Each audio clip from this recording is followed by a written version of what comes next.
that image from my notification is so low res.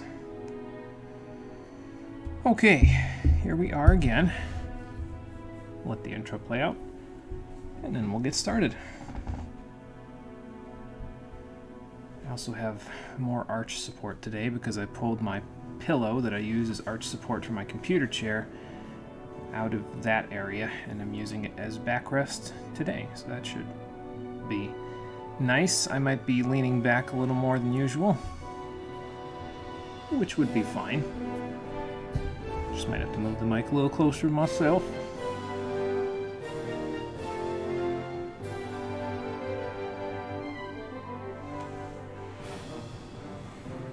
I could swear there's a person in the elevator with you in Realgam Tower in the opening intro here.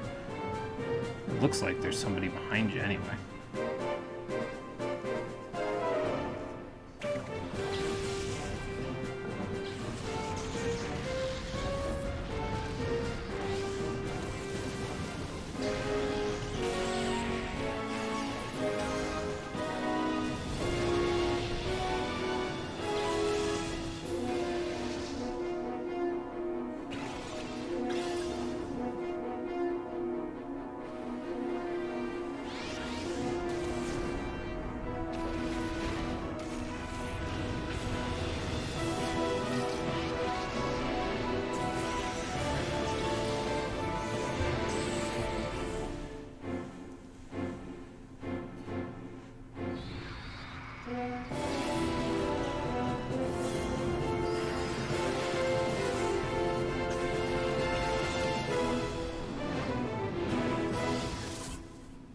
I also feel like everything that you see happening with the Johto starters in this intro is just a picture taken moments before disaster, because that Totodile used Hydro Cannon on a level 62 Blaziken and it was level 5.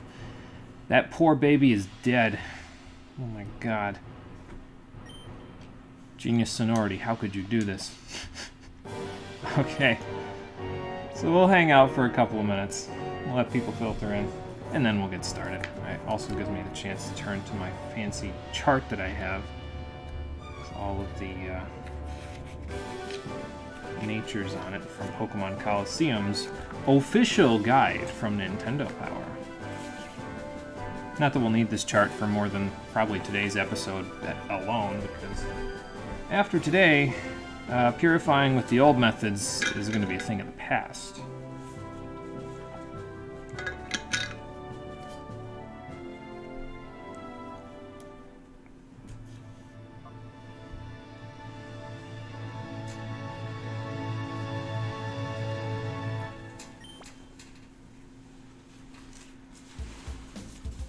I will say this, though. It feels kind of weird to not have to do any work in between streams for this project. Like, I haven't had to do that since Pokemon Let's Go Pikachu. I didn't have anything to do in between those episodes either, but after Coliseum, and me having to do work after every single episode of that one for at least half an hour, 45 minutes, I suppose, a little break is well-deserved.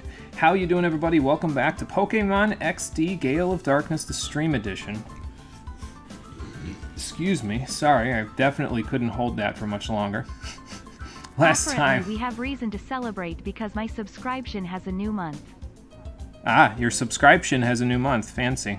Thank you, Lifeblood, for resubscribing. You have become trichromatic. I appreciate all the help and all the assistance. Last time on this here game, we went to the Shadow Pokemon Lab after being directed there by Vander?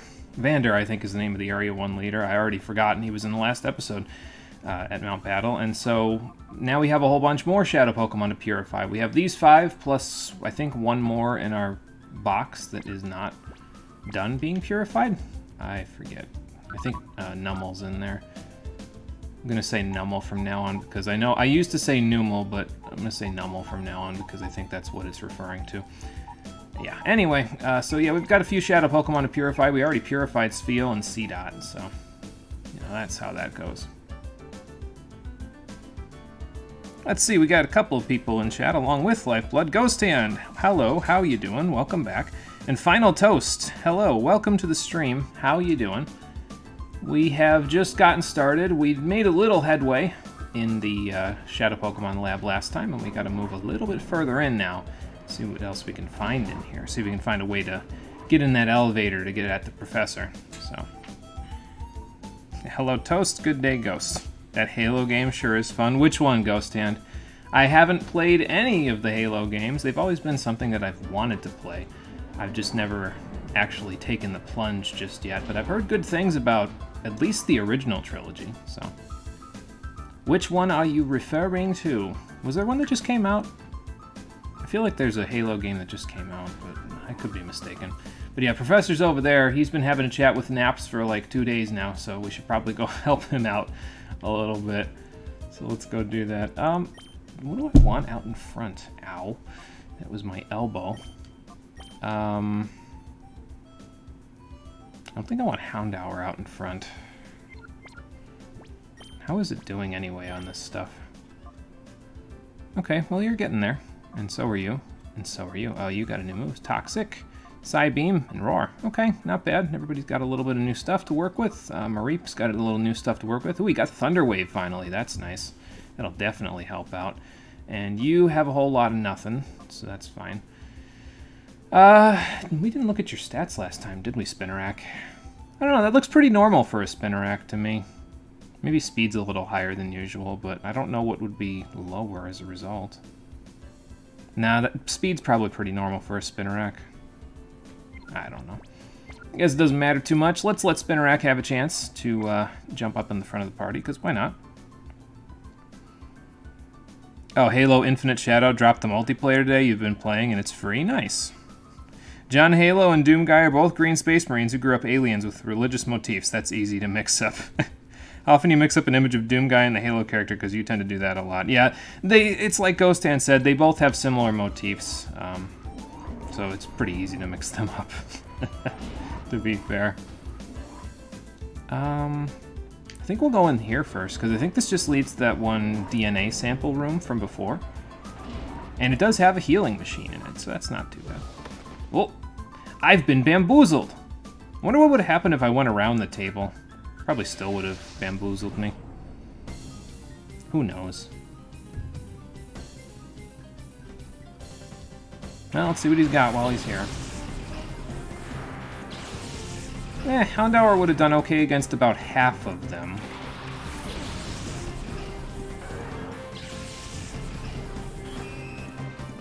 What do you got? So you have 4 Pokemon, and they're all at a fairly high level, actually. 17 and 16, so that's interesting. Let's do this to Abra. And I think Spinnerack will just get rocked if it stays in, so I'm going to turn this over to... Gulpin. Gulpin seems like a decent bet if I'm going to be knocking out, potentially, Abra.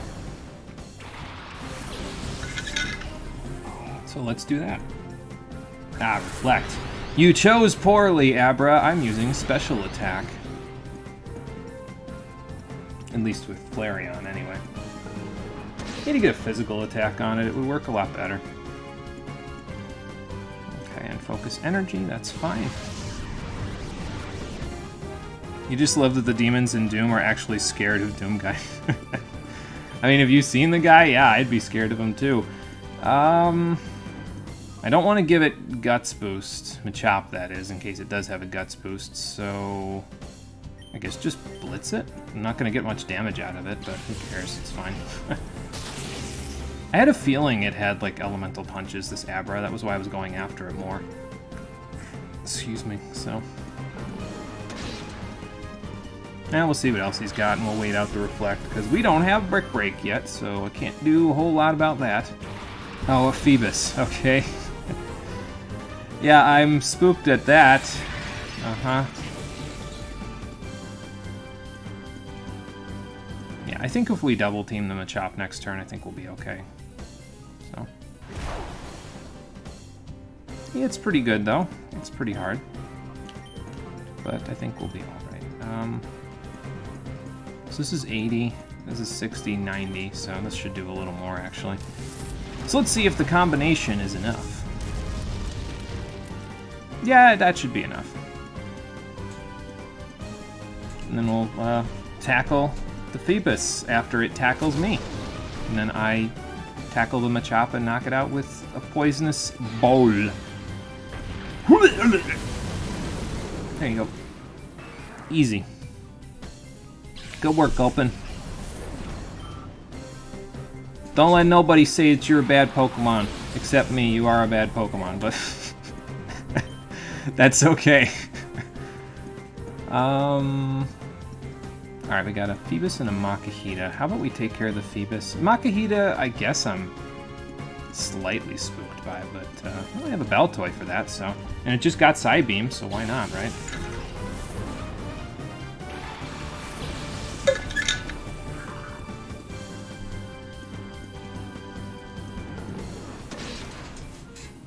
Yeah, that should do pretty good.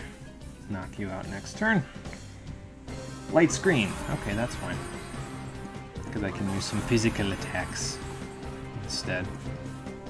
And focus energy. So it's focus energy with guts and a whole bunch of other stuff. Probably more karate chopping, right? Because, you know, that would make sense. Let's do that then. And then... I'm going to use Psybeam on it anyway, despite the light screen. It just doesn't have the kind of special defense to really be able to take this for too long. I'll be able to knock it out next turn no matter what, so it's fine. It is funny in the 2D Metroid games when a missile's not effective and then it bounces off instead of exploding. Like, that's not something missiles do no matter what they hit. Yeah, that's fair. It just... They just have like a reflective surface and it's like it completely negates all of the explosive powder or whatever the hell is inside the missile that makes it, like, fission. I don't know. It's kind of funny. Okay, Reflect is gone, so that's good. Not that I'm going to use it for particularly much of anything. Let's just Ember and Psybeam, and that will be enough. Flareon took a bit of a beating in this battle, but that's okay. It's because I had him out for the entire battle, so, you know, that could cause a few problems. The burn could also cause a few problems if it gets guts going, but I don't know. That damage looked like thick fat to me. Because even through a light screen, given the damage that Psybeam did, I don't think that was guts. It would have done more. So it's funny how much more I pick up on now than what I did when I was a kid and I played this game. Like, I would never have picked up on that as a kid. I'd have been like, wow, that did nothing. Oh well. We got another ether. That's good. I'm gonna heal before somebody else swoops down and tries to grab me. No touching. I'm a small child in this game. You're not allowed. Alright, let's see. Yeah, looks like they took away the DNA sample machine from Coliseum, so that's interesting, I guess. So you're doing good. You're doing good. Looks like it's just you two that didn't really get a whole lot, but Mareep, I'm pretty sure we'll get some decent stuff out of this soon enough. So.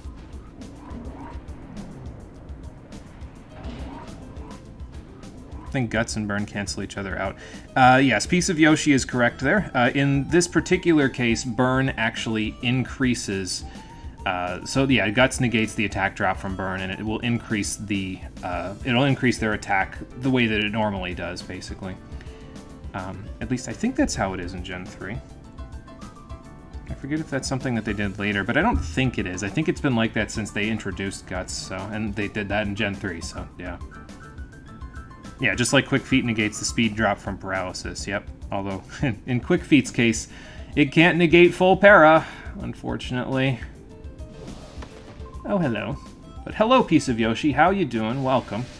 Welcome back. We're just hanging around in the Cypher lab, fighting crooks named Crink. I feel like there's a racial slur that almost touches upon, but I'm not even gonna go there. Let's just beat this guy up and then be on our way, shall we? Snowrunt Barboach. Well, I can take care of one of you very easily. Let's just blitz it in case it survives the Ember, although I doubt it will. It's a Snowrunt, so I mean... eh. Yeah, there you go. Easy as that.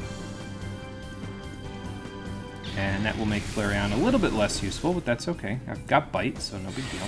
Let's see what you can do, Spinnerack. Okay, not bad. Not bad. I mean, I didn't expect much, but not bad. Alright, let's double team them and then off we'll go. or Flareon can just do it himself. That works too. Alright, almost level 19. That's good. I've kind of figured out, like, which Pokemon of the ones that we've caught that I want to use as kind of like temporary team members for a little while, but I would like to try to reduce their shadow bars a little bit, like everybody's shadow bars a little bit if I can. That would make things a little bit easier, I think, for us. Kid, you thought the Pokemon should get an attack boost when they use an attack of their typing. Imagine my surprise when I found out it's actually a thing. Yeah, same type attack bonus, indeed, is a thing. Make Flareon a little less useful, implying Flareon was ever useful. Oof. Yeah, Flareon has always been the Eevee evolution that got the short end of the stick, unfortunately, but I don't know, it'll be pretty useful over the course of this game for us, mostly because of the fact that it's, well, I guess it's because of the fact that it's kind of doing the same thing that Houndour and Houndoom would do for our team, and surprisingly, that's not too far from the truth, actually. But it does get Helping Hand, so that's something that can be useful, I guess. So, I don't know, it'll be useful over time. Just not as useful as, say, Jolteon, or Espeon, or Vaporeon, even. But, you know. Yoshi, can you not say that about an evolution? I just did. No! Yeah, but, I mean, he's got a point. Or Pixelate Sylveon. You know, to be honest, I don't think I've ever used Sylveon, so I couldn't even say one way or the other whether or not it's useful. So, but I'll take your word for it. So, Spoink and Lotad. Alright, well, if Spinarak had any decent anything at this point, that would probably work pretty well. It gets Signal Beam, doesn't it? I wonder if it gets it right now. That'd be very convenient timing. Yeah! What a fucking farce. There we go. I got Signal Beam. I knew it was going to happen eventually. I think it also gets Nightshade, so it's actually got some pretty decent moves. You don't get a better Bug-type move in this game than Signal Beam, so, like, there's Mega Horn, and maybe, like, one or two things near the end game learn it, but you don't get a Heracross in this game, so you can't take full advantage of it in most cases.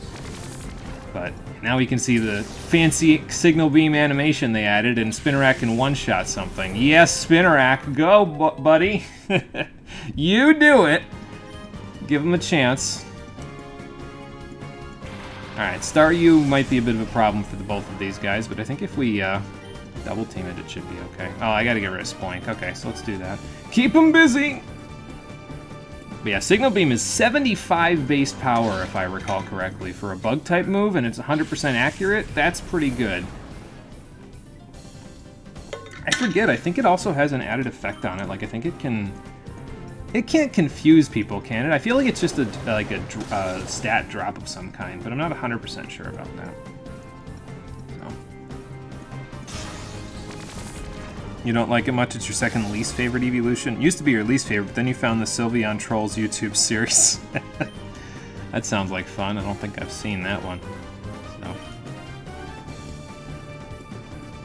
Might bump it up to 6th or 5th, to be honest. Oh, it can confuse. Wow, that's even better.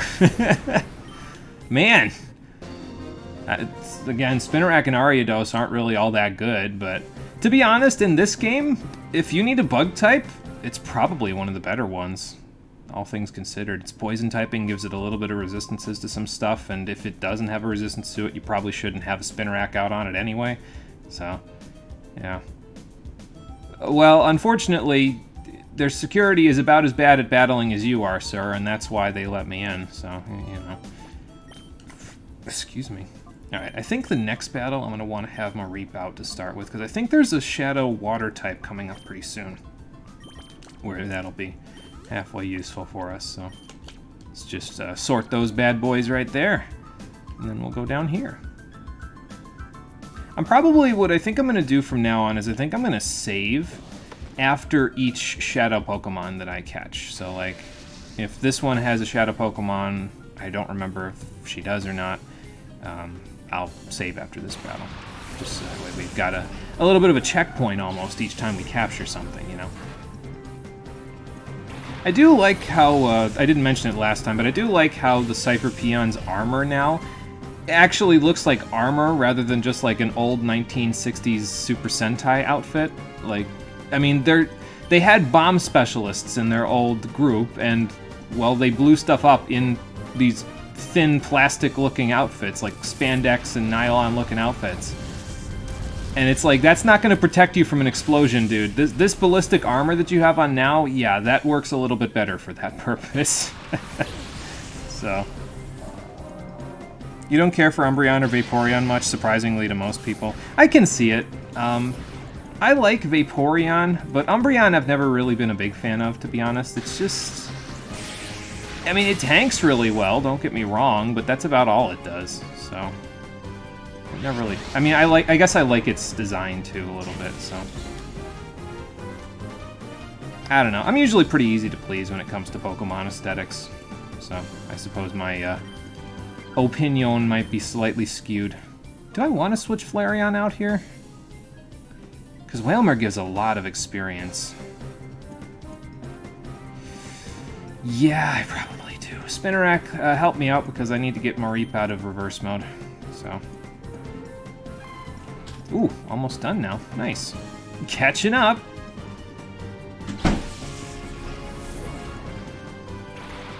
Yeah, if I had to pick a favorite evolution, in terms of aesthetic, I'd probably pick either Espeon or Leafeon. Their moves, I mean, it doesn't really matter to me, to be honest. Their moves are fine no matter what, but... Yeah, if I had to pick one just based on aesthetic, it'd probably be a toss-up between Espeon and Leafeon for me, so... how about we do this so that I can take a chance to Thundershock this Wailmer. There we go. This might hurt a little bit, though. Ow! Sorry, Spinarak, I did the best I could for you. But at least you got your one-time participation credit.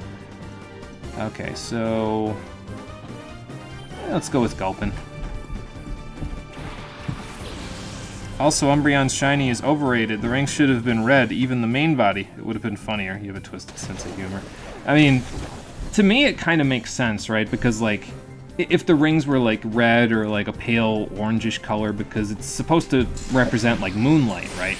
So, if you make it, like, a pale orange or a red, it would look like a harvest moon, which would just be, to me, that would just make sense. So, I don't know, maybe I'm overthinking it, but, you know. I probably shouldn't be switching a poison type in on a psychic type, though, should I? Oh well, didn't do anything with it, so... It's fine. Gulpin, just tackle it and let's be out of here. I gotta go revive my spider.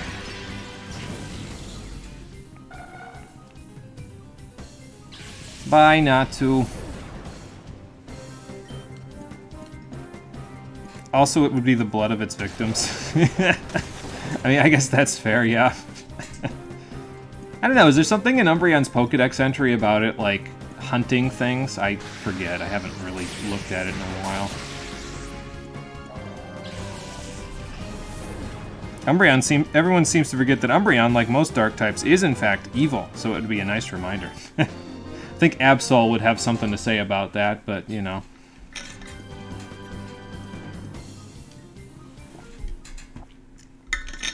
You might have noticed at this point, by the way, new to Pokemon XD, is that they have...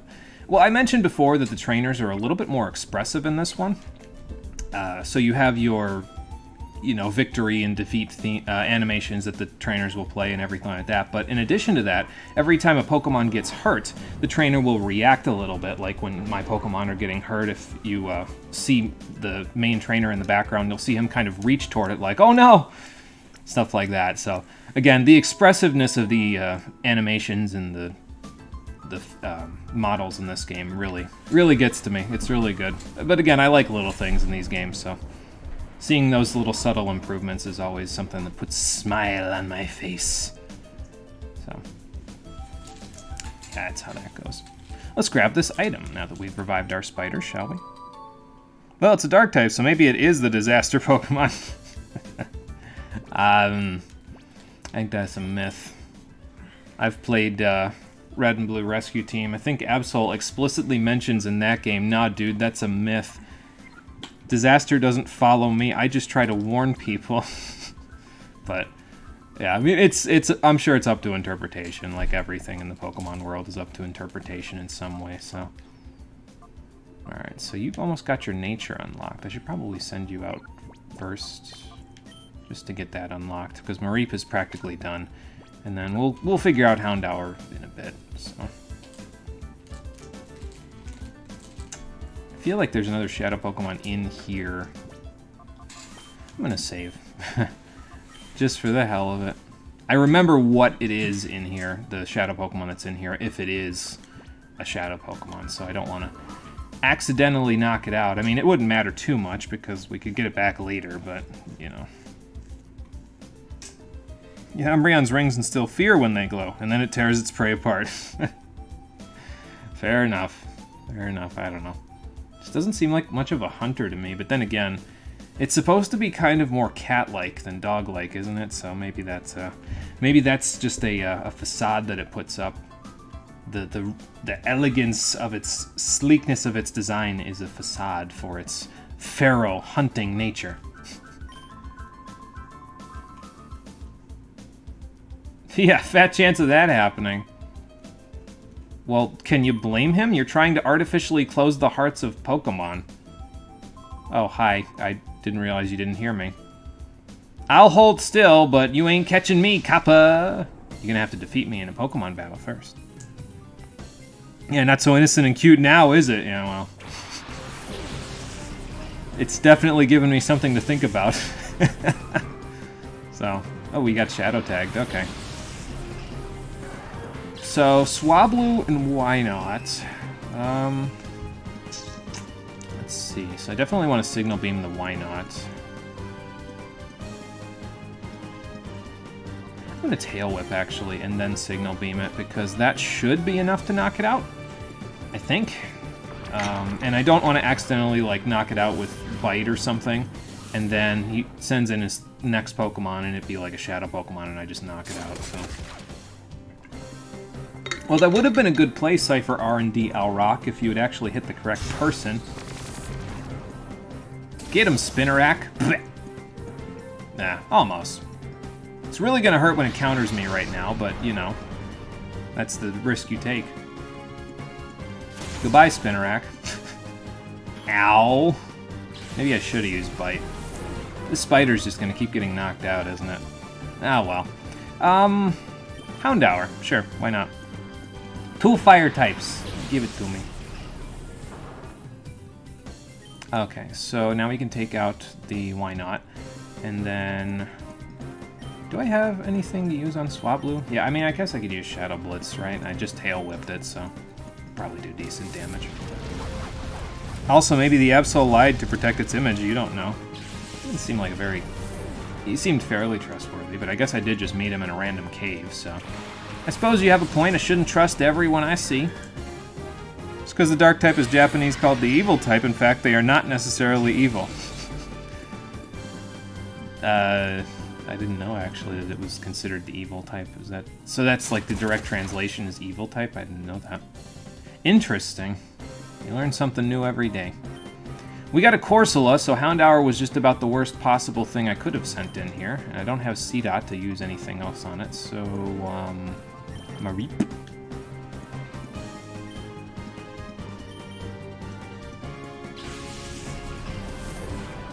Not your decision to decide. Ah, well.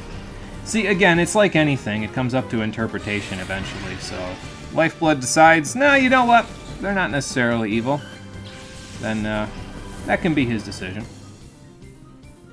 I grant him that power as the absolute authority on decisions. Because if you don't listen to me, well, that's okay.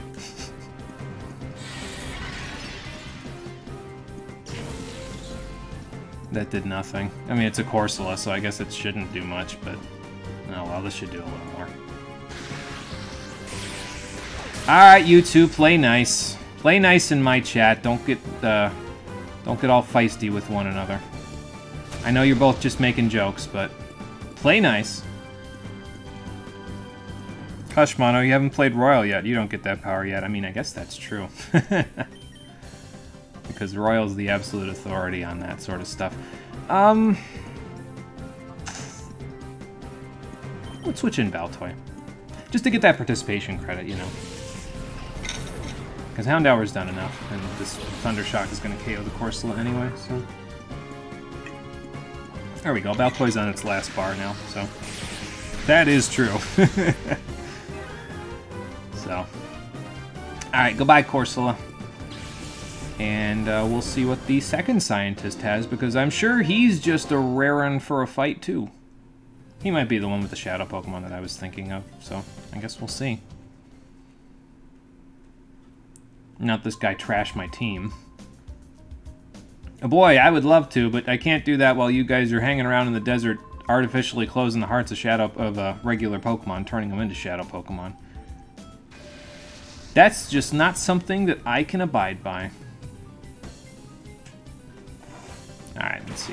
Oh, Dustox this early, wow. It's a good thing I have a fire type then, or two. I also got a Wingull, but we'll deal with that. It's fine.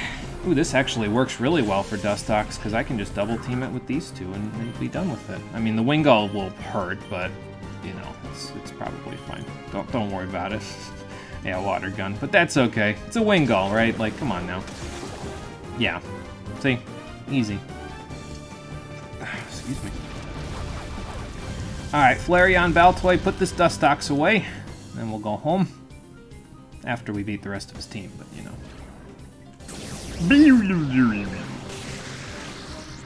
I love the little rainbow effect on Psybeam's little beams there. It's just so cool looking. Alright, he's got a Pineco. And we have a reverse mode Baltoy, so we'll deal with that. Ow. Cheap Shot. So, Wingull. Mareep would work really well against it. Pineco is just kind of going to be there, so... You know what, let's take care of Pineco first, actually, because I'm not really taking a whole lot from Water Gun, so I think I'd be okay to do this and then do that. Baltoy will be done, Mareep will be done, and then we can switch somebody else in. Maybe I'll switch Gulpin in. Because that just, you know... work okay. Baltoy took a bit of a hit there, but that's okay, too. And you have a little less special defense than that Dustox, so that's, well, good for me anyway. Alright, level 20 Flareon, that's good.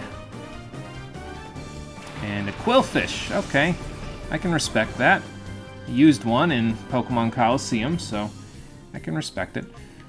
It's, I don't know if it knows any water moves at this level. Maybe Water Gun, but that would be about it, so...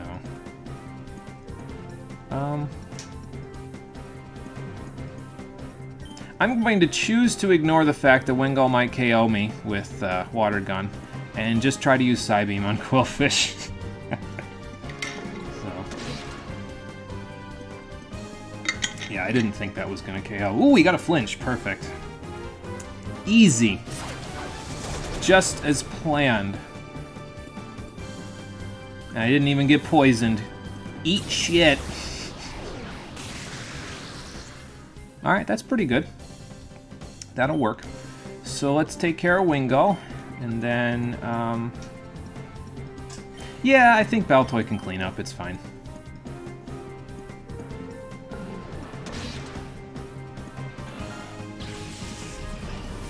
No, it wasn't planned, don't lie, but how do you know? Maybe I'm manipulating the RNG behind the scenes.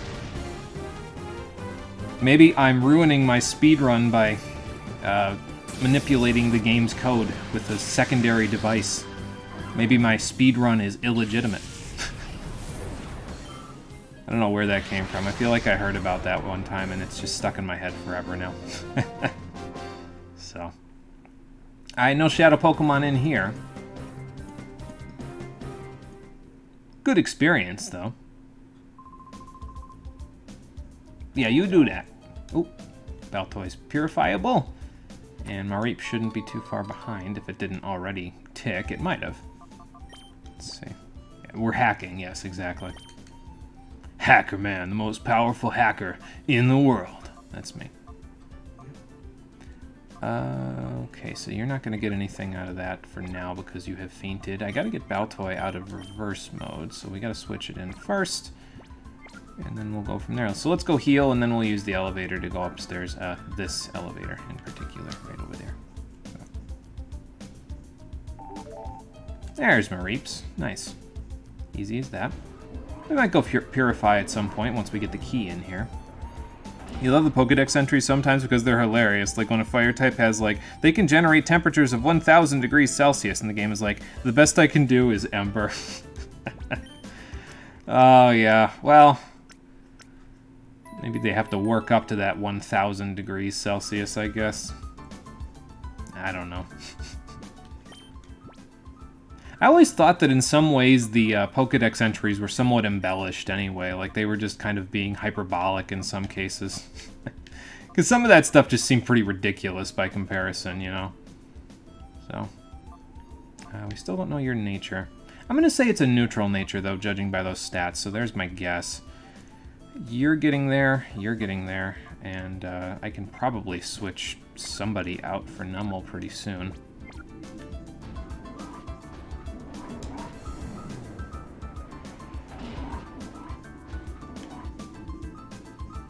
But we'll figure it out.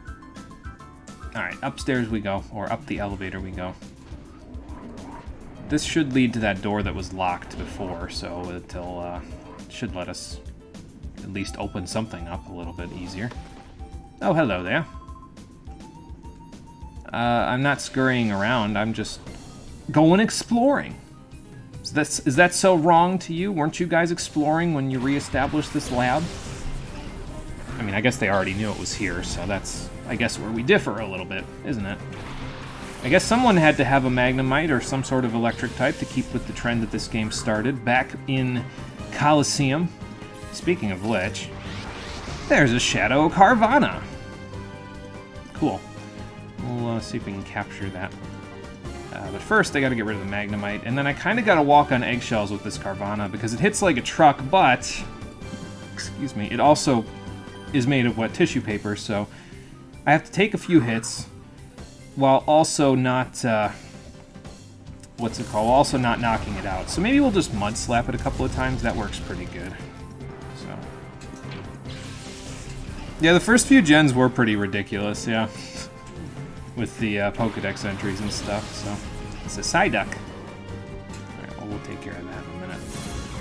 Guess I'm staying in. I was gonna switch, but this'll be fine. Latias has the entry. It can understand human language. That's nice, but nothing special. I guess understand doesn't, like, predicate it being able to, like, speak it or something, you know. But it is, I think, aren't the Lotties supposed to be, like, really capable? They're like the proto-Lucario or something, where they're really more capable of understanding, like, human emotion, and they can read your aura or some shit. I think I've associated them with that, even if that's not necessarily what they do. So that might be my bad. There you go. Get some accuracy drop, and then a couple more Mud Slaps, and it should be in catch range, so... Psyduck flinched, so that's good. I'll probably have to heal a little bit in this one to make sure Carvanha doesn't just run a train through the team. But that's okay. We've got a heal point not too far away from here, so it's fine.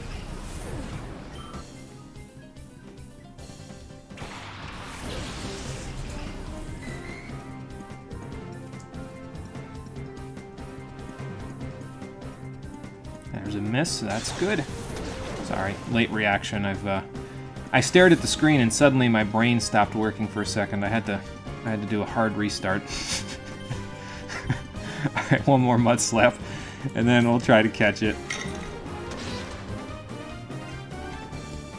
If I can get a Remoraid flinch, that would also be awesome, but it doesn't have to happen. Ow. Okay, so if this is on Flareon, it might KO. It was not. He's spreading the damage out. Thank you, sir. You're a gentleman and a scholar. He has the same ideas about AoEing that I do in RPGs, but that's not always the best strategy in double battles, so... I'm going to say that Carvanha will either be caught or it'll just knock out Flareon, so I'm just going to try to take care of Remoraid before that happens. And then we'll toss out a Pokeball on it. It's fine. I don't think we'll need a Great Ball for a Carvanha. Watch it prove me wrong. Right now.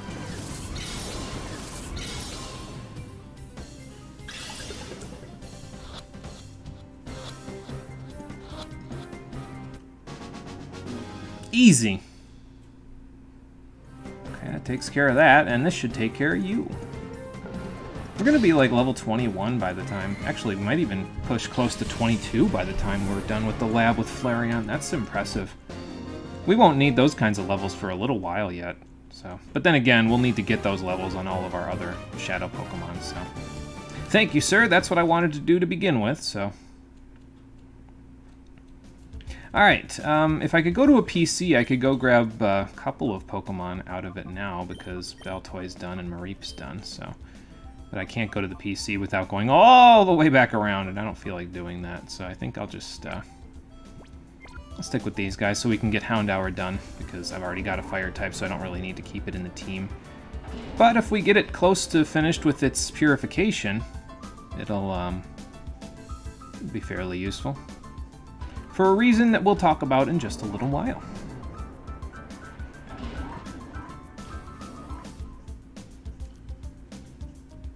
In fact, the bosses that are just a lot of weak enemies are very easy. I mean, yeah, it's like the most that they can do to you is bug bites, right? And so in most games, that's just annoying. It's not even really all that difficult. There's a few minor exceptions, but they are exceptions rather than rules, so yeah.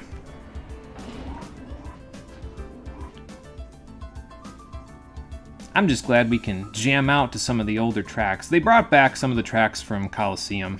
Most areas that you revisit have the same music as they did in Coliseum itself. So, and honestly, I'm kind of glad that they brought them back, because it would be a shame to waste a soundtrack this good on just the one 20-hour or 25-hour Pokemon game. And I don't know, it just gives you a sense of familiarity with these places, right? Like, for me, it just doesn't bug me that much. I think some people on the internet have said, it bugs me that they brought this stuff back. Make some new music. And it's like, okay, but the music was already good.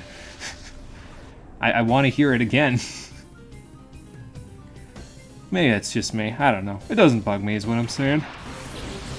Alright, Jigglypuff. My kingdom for a fighting type right now. And Chimecho. Well, I can take care of Chimecho pretty easily. Too bad Houndour doesn't have a Dark-type attack just yet, or this would go very well. I do have a Dark-type attack on Flareon, though, so that probably is fine. You know what? I'm not even worried about Jigglypuff. Let's just double-team the Chimecho. So. Oh, it's not okay to you, PC Yoshi? Okay, that's fine. We can agree to disagree. Not a big deal.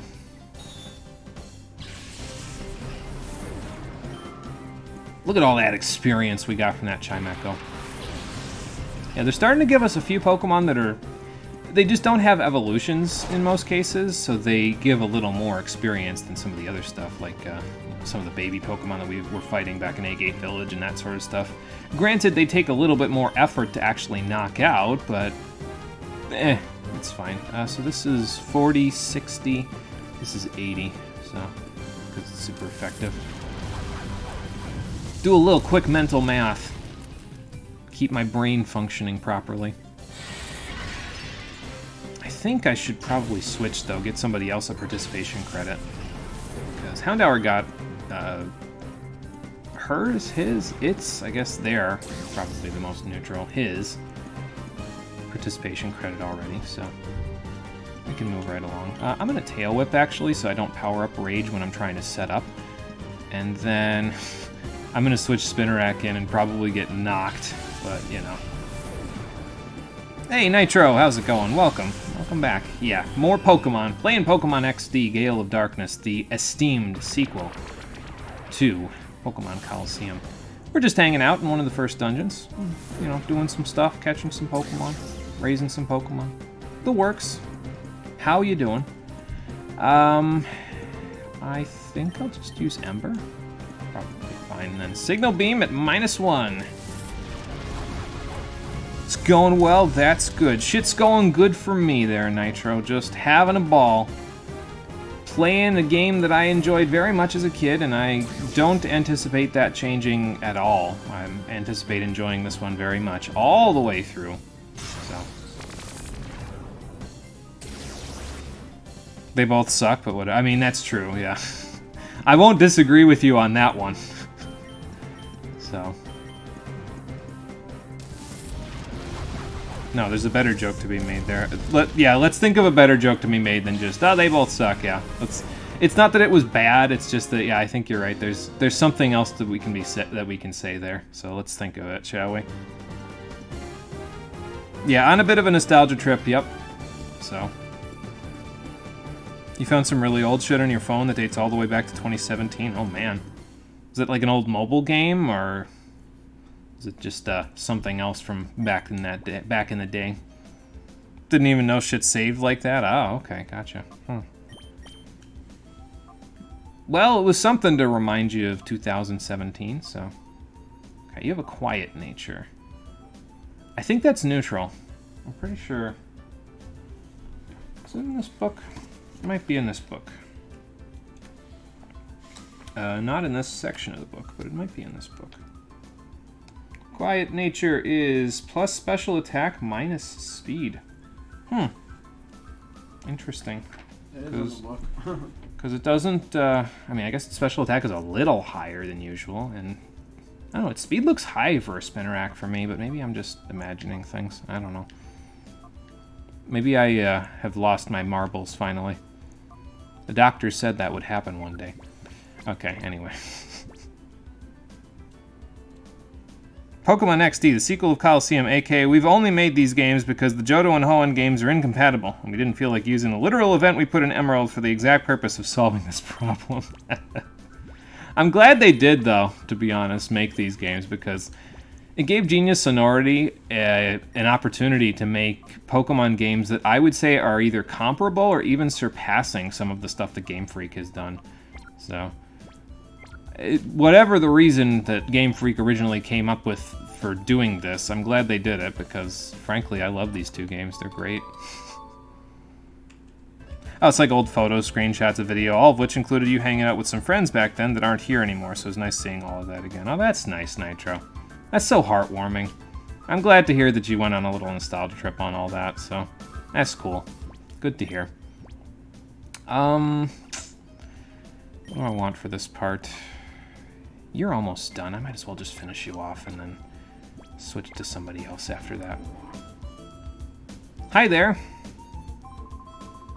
On a little bit of a smoke break. You guys shouldn't smoke indoors. It's not good for anybody, including you.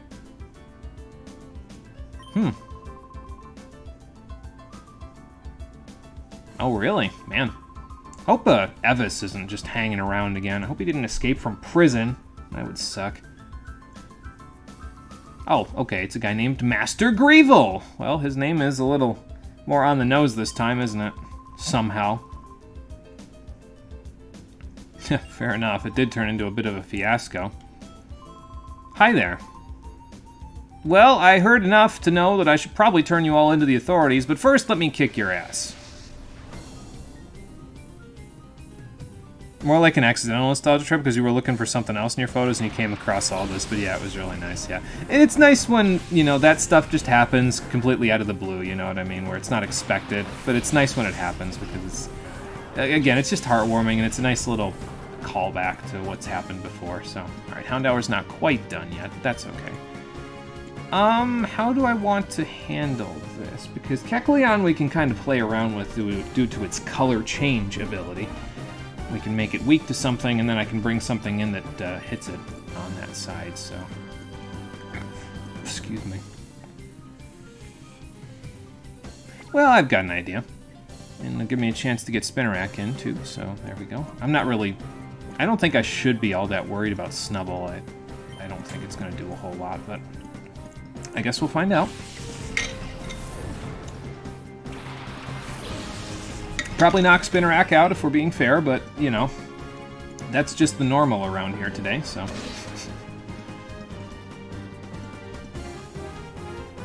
Alright, so we made it a dark type. It flinched, that's good. We're getting charmed. Please don't be on Spinnerack. Okay, that's fine. Because the Signal Beam is going to do about half now once it happens. Although we can play around with it even more. Well, no, because that'll go off first, so. How about we Tail Whip? Then the Signal Beam should KO, right? I mean, I know it's an not evolved Pokemon, but it doesn't evolve, so it has a little bit higher stats. So.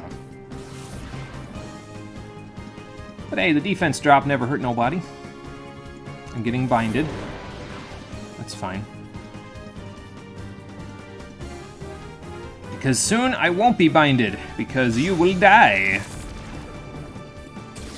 And then you will release your bind. There we go. See, Spinnerack just needs a little support, that's all. It's fine when he can have a little help from his friends. Ah, a Shroomish. His name is Klotz. Lol. But not just any Shroomish, a Shadow Shroomish. Let's go catch it then. And more charm. You're charming the wrong person, I gotta tell you that much, because it's not really gonna work out for you. So I think, let's see, this is 60, this is 40 and 60, but this has a flinch chance, and this gets boosted by Charcoal, so this is slightly more powerful. I'm gonna Shadow Blitz the Shroomish. I don't want to Signal Beam it because, I mean, I don't think it'll KO, but it'll probably do like a very sizable amount, and I'd rather just chip it down a little bit, maybe get Mareep in here to Thunder Wave it. I might get Effect Spored, but that's okay. Well, let's get rid of Snubble first before we worry about that. Actually, I need to mention something about how Shadow moves work. When they deal damage to Shadow Pokemon, they actually quad resist it if it's another Shadow Pokemon. So, like, I just used Shadow Blitz on Shroomish there. It took damage as if it quad resisted it. So, like, if, for example, a Water and Ice type took damage from an Ice-type attack. Normally it resists it and it deals 1/4 of the normal damage. That's what Shadow moves do to other Shadow Pokemon, is they do 1/4 of their normal damage. Which makes it actually fairly nice to carry around a Shadow Pokemon or two just to chip down other Shadow Pokemon. Because then you can weaken them without really having to worry too much about crits or anything. And of course you can take damage from them like nobody's business. I mean, that did, you know, very little. Did 4 damage. So, granted, I'm not doing hardly anything to it to begin with, but, you know, it's fine. We'll also get some reverse mode for Spinnerack, so that'll help a little bit with getting its bar down. Alright, so we'll call it this turn. Let me get Gulpin in to get that participation credit. And then we'll get Mareep in here to Thunder Wave after that. Ooh, look at that. Took out a whole bar, practically.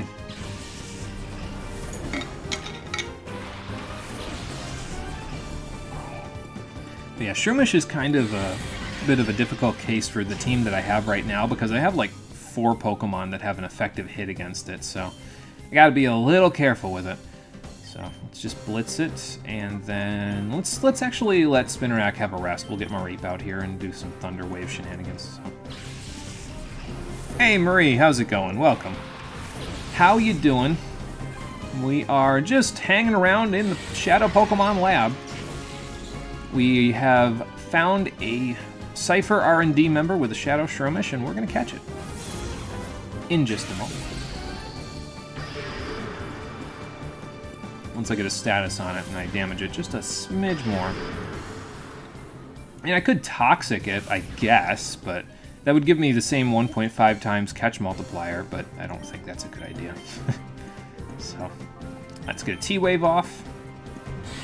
And then we'll just blitz it a couple more times, and it should be in decent shape after that. I mean, I guess I could Thunder Shock it, too. It'll deal some damage, more than Shadow Blitz will, but... I feel like this is just going to devolve into a slap fight between these Shadow Pokemon, basically.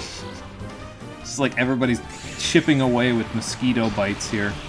Actually, that's not even all that true, because Mosquito Bites could cause you to bleed or give you a virus, so this is even less effective than Mosquito Bites. Do I want to Thunder Shock? Nah, let's just blitz, it's fine. We'll do 1 or 2 turns of it, and the combined damage should be enough to get Shroomish down a little bit. But we'll see. Maybe I will Thunder Shock, because this is going to take a little while. So, just for safety, I'm going to Shadow Hold and Thunder Shock, so... I mean, we're not that much farther up than Shroomish in level, so I don't think this is, even on a crit, this is going to do, like, a monstrous amount of damage, but I guess we'll see. Yeah, I didn't think so. So 1 Blitz and 1 Thundershock, and then we'll be able to capture it, I think.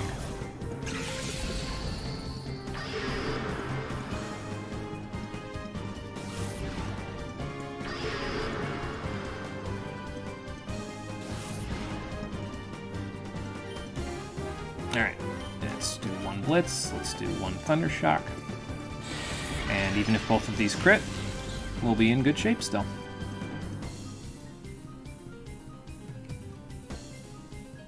You've never used a Gulpin looking back, just never wanted to, you guess.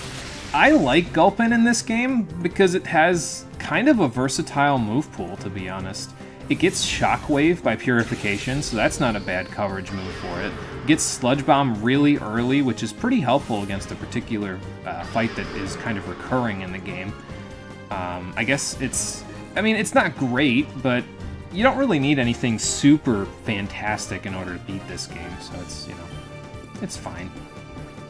It's just one of those things, though, but I do get it, because it's just one of those things that it's like, I don't know if I have a slot for this, you know what I mean? So I understand. Maybe one day I'll go back and play this on my own and just use all of the most unorthodox Pokemon possible. I have my entire team planned out for this particular playthrough, but yeah, maybe I'll go back one day just on my own time and play it in the most unorthodox way possible, using all the weirdest Pokemon combinations that anyone possibly could. But yeah, I mean, Gulpin and Swallow get Bolt Beam coverage as their coverage options, and that's nothing to sneeze at, even though they don't really have the special attack to truly take advantage of it. Shockwave Ice Beam is something else. So, and you can get that fairly early if you do a little bit of exploiting of a certain bingo card, if you know what I mean. I mean, isn't she like a kid? I mean, I guess I'm a kid and you're fairly scared of me, so I guess I can't say much, but yeah, alright. I mean, if that's your resignation letter, I'll just give it to her, bro. Whatever. Oh, we got a purification. Gulpin can now be purified. Nice. How's everybody doing? Houndour's almost there. Yeah, we can walk with that. Spinarak got a new move. Nightshade, nice. That's good. Gulpin's done, Mareep's done, Baltoy's done. I'm going to have Reason actually leave the lab in a second anyway, so we'll probably just take them back to the Relic Stone. So, yeah. I'll be taking this, though, the ID card that we needed for the elevator. Cool. Oh, okay. I mean, some of the other researchers did, but I'm not going to blame you. It's fine. We know how badly they got dragged across the room, so... But yes, now we can open this bad boy up. It does close behind you, though, so you have to... If you want to go back around, you have to go all the way back, so... Yeah.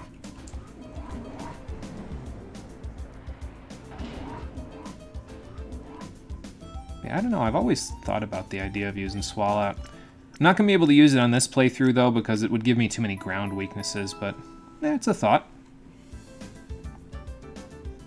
Alright, now here's my question. Do I want to have Mareep get purified yet?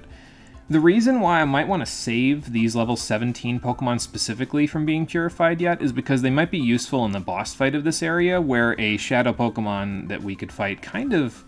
It can kick your ass a little bit if you're not careful, so... It takes a little bit more effort to catch than most of the ones that we fought so far. So yeah, that's the thing we'll have to figure out. But I do want to do a little bit of purifying. I think I might keep Mareep as a Shadow Pokemon because it will come in handy for the boss fight. Gulpin and Baltoy I can pretty safely purify, though, I think. And then Spheel's already purified, so yeah, Gulpin and Baltoy will go purify, and Houndour too if it gets done with the walking. So, and then after that we've got a couple other Pokemon. We've still got Numel to worry about. We've still got Carvana. It's got black glasses, so that's not a bad hold item to have, but I don't think I'm particularly going to need that one. Maybe I'll take it from it later. And then we have Shroomish as well, so we'll figure out what we're doing with all of those as we go along. You love how this game and its prequel are the only games where people really shouldn't be too weak to ground moves, aka Earthquake. You mean because of the, oh, because of the fact that it's double battles and everything, yeah.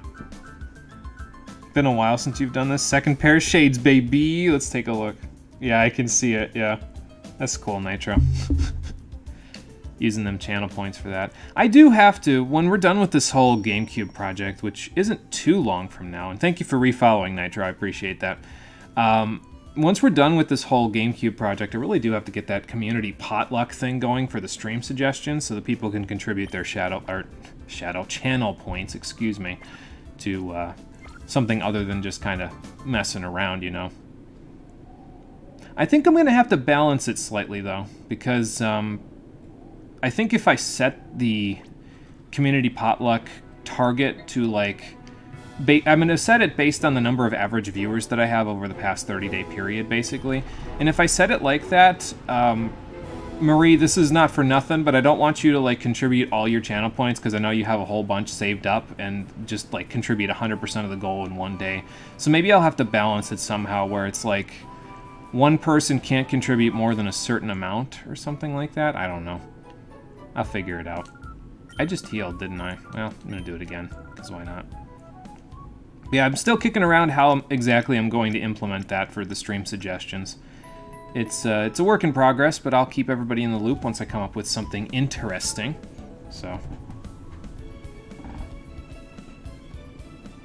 300 per person or something might work. It's what I was thinking, Nitro, is I would take the, so you get on average, I think I looked it up, and you get on average like 220 points per hour that you're in stream.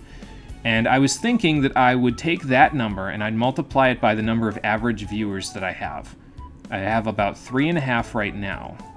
I don't know what that would be off the top of my head. It'd be like 660, and then the next would be 880. So I guess it'd be like 770. And then multiply that times the number of streams that I do in a month, which is like 12. So let's see, that'd be 770 times 12 would be... So, like, the community potluck for 1 month right now would be like 9,240 points total. So then that would give everybody kind of a, you know... Wait, what do you mean 3.5? Did someone get ripped in half? Who got ripped in half? Oh, I don't know, but I hope they're okay. Because that's not exactly a fate I'd wish on my worst enemy. So, no worries, you don't want to go all in for one streamer idea. That means you can't do anything later. I guess that's true. Yeah, that's fair. Analytics are funny, yeah. But good one, Nitro. Actually, no, I don't want to take these out of here just yet. I want to go purify first before I do that, so. And there's the last one that I wanted to do right now anyway. Hound Hour's all set to go. So let's plant you back here. There we go, because Spinnerack... Is Gulpin done? Might not be done. Oh, it is done. Okay, 1, 2, 3, 4. It's just Spinnerack right now who's not done out of you guys. And then we've still got Nummel, we've still got Shroomish, and we've still got Carvana, and this will make enough room for most of them anyway. So, it doesn't matter if we don't make room for all of them, though, because they're probably not going to get fully purified before we're all done with this part, so. I do want to make room for one of them in particular, though, because they're going to become a team member. A permanent team member, as it turns out. So, we'll go do that. But first, let's purify. Got to get back to what you were doing now. All right, Nitro, take it easy. We'll see you on the next one. Have a good one. Using anything in the final area? The final area has people tripping over Shadow Pokemon that they won't use because it's just too effing late to swap them in. Yes. Yes, I am using some of the Pokemon in the final dungeon. I have plans to use either 1 or 2 of them, depending on our luck with the Pokespots, if you know what I mean, later on. So... But yes, I do plan on using at least one of them. Granted, you get it kind of early in the final dungeon, but it's still more than what most people use, because most people prefer to just kind of use stuff from way earlier, because it's like you said, it's really late and you have to swap them in. But we'll make do with what we've got, even if we have to swap them in. So I kind of glossed over what Hound Hour got there, didn't I? Got Feint Attack back, that's nice. It also got Charm back, which is also pretty nice. Charm is useful in this game because of the sharply reduced attack, and since we don't have Reflect and Light Screen just yet, it can come in pretty handy. And like I said before, Hound Hour is pretty solid. It's probably one of the better fire types in the game, so. Because you get it early, excuse me, it's got good stats, it evolves pretty early. All things considered, it's pretty good. Let's purify Gulpin as well.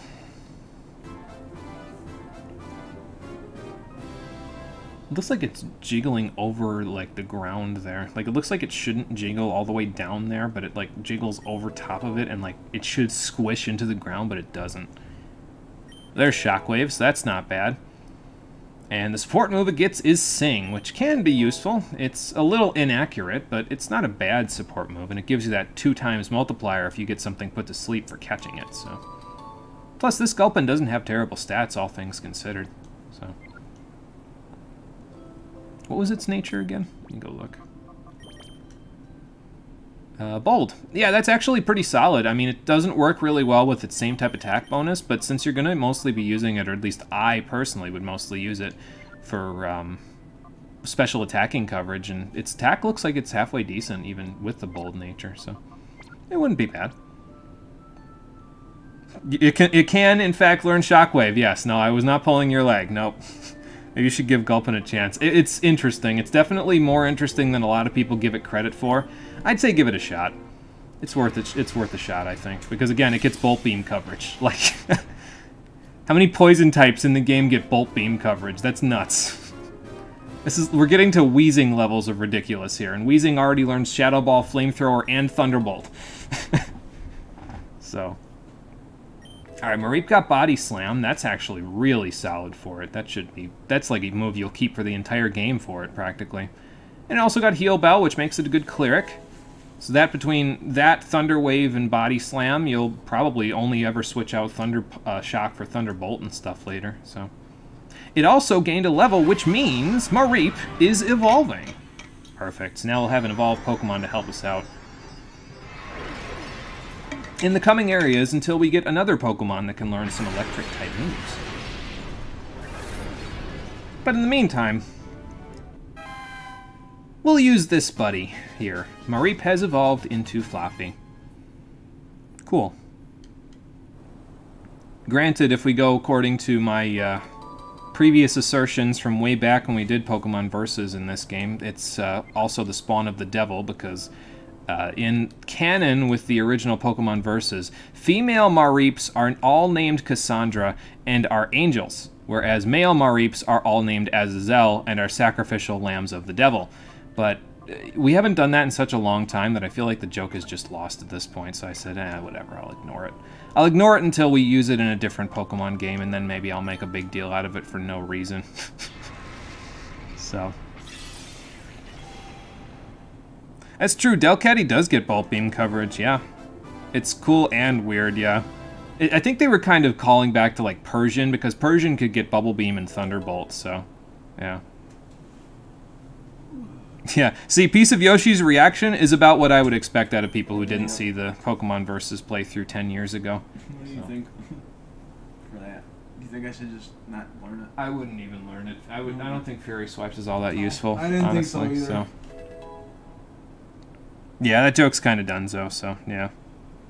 Delcatty carried you in Emerald, you have new respect for it. I did use one in the old Pokemon Versus playthrough, so it wasn't terrible, it just wasn't great, so. I think the one that I had, though, had like an adamant nature or something, though, so I made it into like a pretty decent physical attacker. It was pretty powerful in the first battle that we used it in anyway, so. Alright, well, I purified Mareep anyway, even though I said I might not, but that's fine, we'll figure it out. Let's see. So, now we've still got Spinarak left to hang out in the team. We can put away a few other Pokemon, and I can bring some other ones out. Who do I want to bring out here? Well, I'm not at the PC yet, so I'll go figure it out when we get there. Like right about now. You know, maybe that other bodybuilder guy that I said would battle me before and he didn't, maybe he'll battle me now. We'll see. Alright, so let's grab a couple new Pokemon. Let's grab Numel and we'll put Houndour away. There we go. Grab Carvana. I'll take the black classes from it because I don't think I'm honestly going to use it all that much, so we'll put Gulpin away. And then we definitely want to grab Shroomish because I lied last time. I said, oh, well, if I'm going to use a Shroomish, I'd probably only ever use it in Gen 4. That was a lie. We're going to use it as our first, besides Flareon, permanent team member for this particular game, so let's take a look at it, shall we? So, I don't know, that looks like a defense boosting nature to me. to be honest. Attack isn't too bad either for a Shroomish, so it might be pretty good. It's got Shadow Blitz and Shadow Mist, so we'll figure it out and see how it all works out. But I'm going to definitely switch it out for Spinnerack right here because, yeah, definitely want that. We'll keep Fluffy around for a little while as kind of like a temporary team member because electric moves at this point are pretty good. I also want to put Spheal in here for a temporary team member, but I might want to keep these guys for now just because we'll be walking around with them a little more, so. Woo! Mono lies to his viewers. Hashtag cancel Mono. Oh, I've been canceled so many times at this point. It doesn't even faze me anymore. You'll have to do better than that. I'm going to put the black glasses away. I don't think I'm going to need them for right now. So, let's see. Let's toss that in there. There we go. I still have 7 potions. I need to burn those somewhere. Preferably on my Pokemon because, I mean, it's an aerosol. It's probably not good for the atmosphere if I burn it. Anyway, let's go see if that bodybuilder's willing to fight now, and if he is, well, more power to Shroomish, and if he's not, well, then that's fine, because I'm actually going to go do Area 1 of Mount Battle. Professor Crane is going to have to shove it for a little while, because I need to spend half an hour training this Shroomish until it's been purified. So. You okay, man? Your sense of direction is still failing you, huh? Yeah, it's me again. I mean, if you're willing, sure. Fair enough, but can you just follow me after this fight? I'll be able to get you out of here a lot easier. Oh, well. You're gonna force me to play Royal then and do the Okumura arc 3 different times without skipping cutscenes. Oh, no. Anything but that! Not the Okumura arc again! Oh, boy. Love how you never store items in the PC unless it's Gen 2, but you're never going back to Gen 1 again.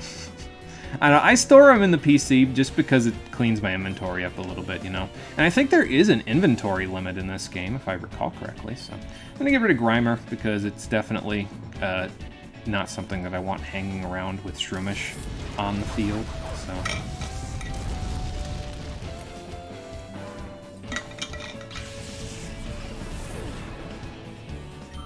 There we go. And that's a Zubat, so we'll take care of that next turn, because it can't attack this turn, even though it's on the field. Gen 3 double battle mechanics be like. Not that I'm really all that worried, because, you know, there's nothing in particular in this battle that's spooky. They're all, like, half my level with Shroomish, so... You get to watch Ryuji attack your poor innocent attic and make your innocent girlfriend uncomfortable 3 different times. Oh yeah, that plot point was contrived as all hell.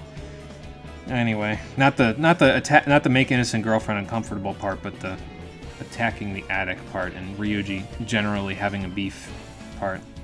Felt contrived to me anyway, but we've talked about that before, I think. Let me get out of this battle so I can read the rest of the chat. Gen 1 kind of sucks. Even without breaking it, you're glad Pokemon moved on from Gen 1. The community just doesn't remember all the bad times.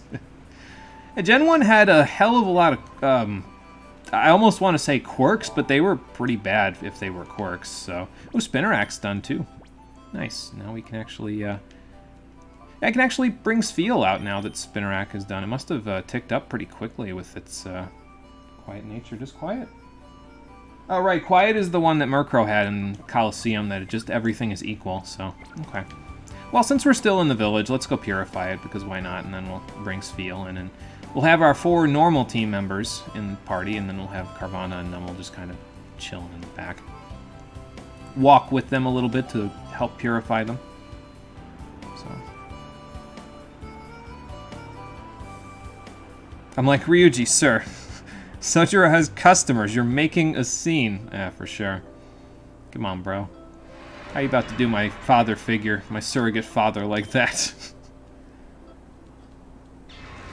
The most interesting thing from Gen 1 was that there are TMs for everything. Take that away and Gen 1 doesn't have a ton going for it. Yeah, and that's true. Spinnerack, you okay there, buddy? Your back looks a little funky. Do you have an itch that you need to scratch? As it looks like it. You're jittering around like a crazy person. Oh, you got Dig back. That's pretty cool. And Refresh. Okay, that's pretty normal. Rip my Metronome TM. Oh my god, Metronome as a TM was such a meme. It's a TR, though, now, at least. Yeah, that's true. So, not as easy to get, but, you know, about as easy to get as, like, Gen 1 Metronome TM, because you can only use that one once as well. Alright, so we'll switch Spinner Rack up here. And then we'll just set my little boy in the PC. Little boy? Little girl? Oh boy. I was getting its gender correct, even though I thought I was confusing it. And we'll bring in Sfeel, and then we'll have a few Shadow Pokemon just kind of hanging around. Having just Carvanha and Numel be the only Shadow Pokemon I have left might be a little sketchy for the boss fight of the Shadow Pokemon Lab, but I think it'll be okay, because I might have, if I remember right, Sfeel gets Charm, doesn't it? Let's see.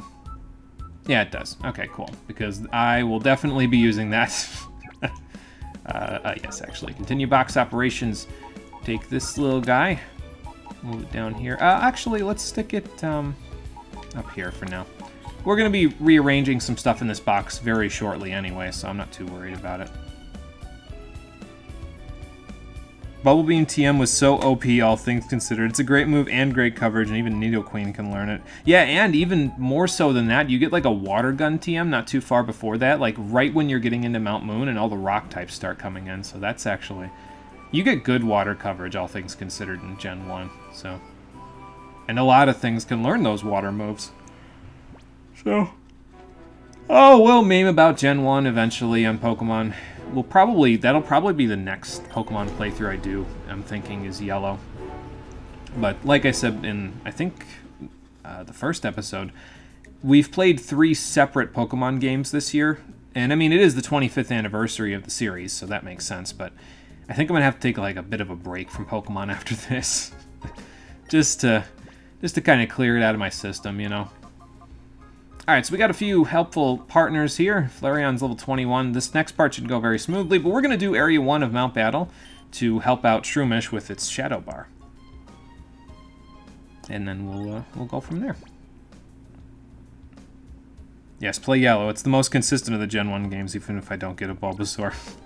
Not right away, anyway. It takes a while, if I remember right, to get a Bulbasaur in that one. Like, you can get it starting from Cerulean City, but if your Pikachu doesn't like you very much, they won't be able to give it to you until it likes you a lot, and I think it takes a little bit of effort to get there. More so than you normally would do, so... Oh, don't you worry about that, PC Yoshi. We already played Let's Go. It is better, and it did look better. So, I agree with you on all counts in that department. Yeah, we played Let's Go Pikachu for the stream this year as well. That was back in April, so yeah. Do it again. I mean, if you insist. I did always give consideration to the idea of buying... I didn't own Let's Go Eevee, I only ever owned Let's Go Pikachu. So I gave thought to the idea of buying Let's Go Eevee and then playing it through completely in Spanish and in French at some point, just on my own time, because I'm learning both of those as second and third languages. So I gave it some thought. Maybe I'll do it on my own time. Maybe I'll do it for the stream. Who the hell knows? It'll be a very interesting crossover, though, so... Do it in German, too? Yeah, I guess I could do it in German, too, couldn't I? There's like 6 different languages or something you could set it to, so... Lots of options there, that's for sure. Sfeel, you're probably going to want to be up in the party before Fluffy is, because you're level 17, so... Excuse me, not that I need you to level that much. You're only going to be in the team for a little while. So... But yeah, we're going to do Area 1 of Mount Battle just to get Shroomish's bar down a little bit, and get some added experience for it, so that when we purify it, it goes pretty good. Matter of fact, I might even keep it as a Shadow Pokemon until the lab is done, because it might be halfway decent as a tank for the Shadow Pokemon that is resident later on in the lab. I think there's only one more Shadow Pokemon left in the lab, and the boss has it, so we'll see. But yeah, the Pokemon in the early going here in Mount Battle are incredibly easy to deal with. They're all like... The first 2 areas, I think the highest level they get to is like level 15, so there's really nothing to it. Just blast right through all of them in one hit and you'll probably be fine. It's mostly used as like a training ground for if you want to train some of the early Shadow Pokemon through battling, which is the easiest way to purify them until after the first dungeon, so yeah. You also get fully restored after each battle, so if you get poisoned or knocked out or whatever, don't worry about it too much, you'll be fine. So, didn't happen here, but, you know, it's there.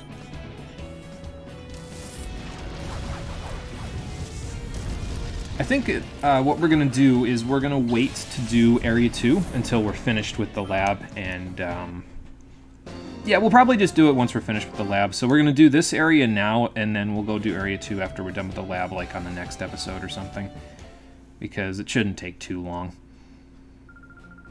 And I'd rather get the experience now before I... because now I'll actually need it from the Pokemon that are around here, and we're close enough to the levels of the Pokemon that we'll be fighting here, where I'd rather do it now than do it a little bit later, even when I'll have more of my team members, because by that point my Pokemon will all be like above level 20, and fighting like level 13 or 14 Pokemon isn't really going to give me a whole lot of experience. It'll be very quick.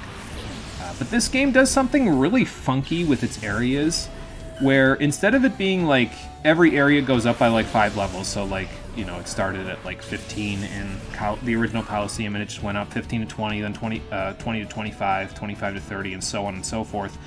This game does it in chunks of 2, so like these first 2 areas will have Pokemon that are fairly, you know, not substantial. They're up to level 15 at the most, but if I remember correctly, Area 3, the Pokemon jump up to like level 30 or something like that. It's pretty ridiculous, the jump. So it's not really good as a training ground after that because, well, the Pokemon are so high leveled that you probably won't be moving on to Area 3 and 4 until near the mid-game, actually. So you can anticipate being around the high 40s and maybe even 50 by the end game of this game. So... but yeah, it's really strange the way that they have the levels jump up so much, because again, it just doesn't feel as smooth of an area as it did in Coliseum. That's why I'm still trying to figure out whether or not we're going to fully beat Mount Battle in this one. It's going to kind of depend on how my playthrough coincides with my Wisdom Teeth removal at this point, because like, if I get to the point where I've done the entire game and the one post-game episode that I'm planning before I get my Wisdom Teeth removed, then I will take the 3 weeks that I'm, you know, recovering, the 2 weeks that I'm recovering from my, I'll be recovering for 3 weeks, but I'm only going to take 2 weeks off of streaming. But I'll take that time to raise up my Pokemon so they can handle the rest of Mount Battle, because we're going to need them to be like low 60s in order to fully finish off the higher echelon areas of Mount Battle. But yeah, it's just really weird the way that they do levels in this one. If it doesn't coincide with that, I may not end up actually doing it. We may only do the one post-game episode and then move on to my next project, but we'll see. That's kind of just a work in progress at this point. I don't know exactly how it's all going to go just yet. But I'll be able to tell you a little better at a later date as we get a little closer. My Wisdom Teeth removal, for those who are wondering, is in December. It's on December 16th. It had to get pushed back because I was sick the last time. So, yeah, we'll do that, and we'll see how it coincides with the playthrough here. I think I did the calculations, and I should be able to get about 17 streams in, maximum, of this game before I get them removed at a rate of 3 days a week, so... And this game is a little bit longer than Coliseum, so that may not be enough to get all the stuff done in it that I want to do, but we'll see. Again, I'm not going to worry about it too much. We'll just figure it out as we go. We'll play it by ear.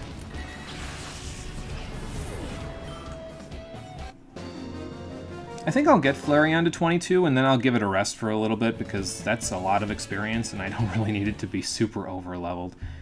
So, he's going to be in the party for the entire game anyway, so, yeah. He'll be good.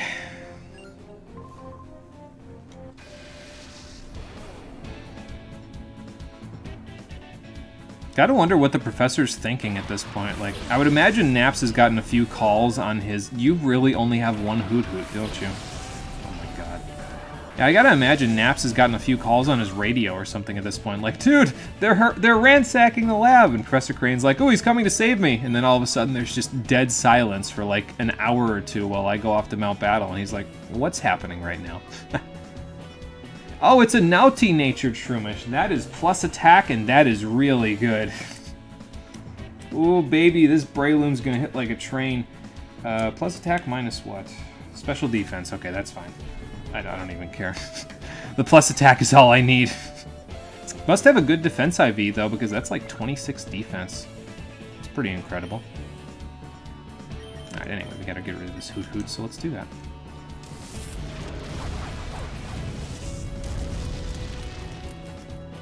Almost got rid of it with just that. Would, actually, with the burn, but let's make sure we're safe rather than sorry here. I think at this point I'm actually going to take my Coliseum guide that we used for many, many streams at this point, and I'm going to give it a rest because the only other Shadow Pokemon we'll be catching in the lab after this is from the boss. And once we beat the boss and get the professor back to the lab, well, the Purified Chamber will be completed because Mom and everybody else, the scientists and all of them, are working hard to make sure it's completed. And as if that wasn't obvious already, that's going to be the main attraction when it comes to purifying Shadow Pokemon en masse in this game. So, I don't know, both of these look pretty normal to me in terms of their stats. Maybe your speed is a little low, Carvana, but actually your speed might be a little high. So, well, we'll know better later, I guess. In terms of their battle viability, Nummel's not too bad. I mentioned this last time, but it gets access to Flamethrower, Earthquake, and Rock Slide naturally. You don't need to use a single TM to get at any of those moves, and that is absurd. Like, that kind of coverage and that kind of powerful moveset, just from a naturally occurring moveset, is not something you see in this game very often. Gen 3 did very well with Nummel and Camerupt. They got some really good moves. And they also have some decent moves. I mean, it gets Charm by being purified, so the only problem is that it's really, really slow in most cases, so you kind of gotta have like screen support or something to make sure that it can set up and do everything else it wants to do in battles without just getting one-hit KO'd by some things, because it doesn't have the best defenses, unfortunately, and it doesn't have access to Solid Rock in this gen to fix any super effective problems that it gets from getting hit, so yeah. Carvana, on the other hand, is made of wet tissue paper. It can be pretty viable, but, and actually, now that I'm thinking about it, it's kind of in a similar situation as Nummel and Camerupt. Not necessarily because it gets good coverage just by its level up moves. I mean, it gets some good dark type moves. I don't think it gets water type moves naturally, so you'll have to find one for it. But yeah, it gets not bad moves. You'll have to teach it a few things, but the problem, again, is that it's made of wet tissue paper, so it's not really going to be able to do a lot of what it wants to do. It's faster than Nummel and Camerupt, but just because it's faster doesn't mean... Like, if it fails to one-hit KO something, it's probably going to get knocked out itself, because this is a double battle environment, and in doubles, something can just double team you, and, I mean... Sharpedo will just die if it gets double teamed. It doesn't matter what it gets double teamed by, it's just dead. So... I didn't need to use Mega Drain there, but I figured I'd just use it for the hell of it. What I need is a Miracle Seed. We'll see if I can find one of those later. I don't remember who has what in terms of the hold items in this game. There is a magnet available in this one, though, so already we're doing better than Coliseum. I had to trade a damn magnet into Coliseum to make sure it was in good shape for Plusle, but... yeah, in this one there is a magnet available as a hold item from one of the Shadow Pokemon that you find, so... Okay, so by the time you're done here, Shroomish, you should be ready to be purified, so that's good. And then there's only a couple more battles left to do inside the lab itself, so... we'll just make do as we do those.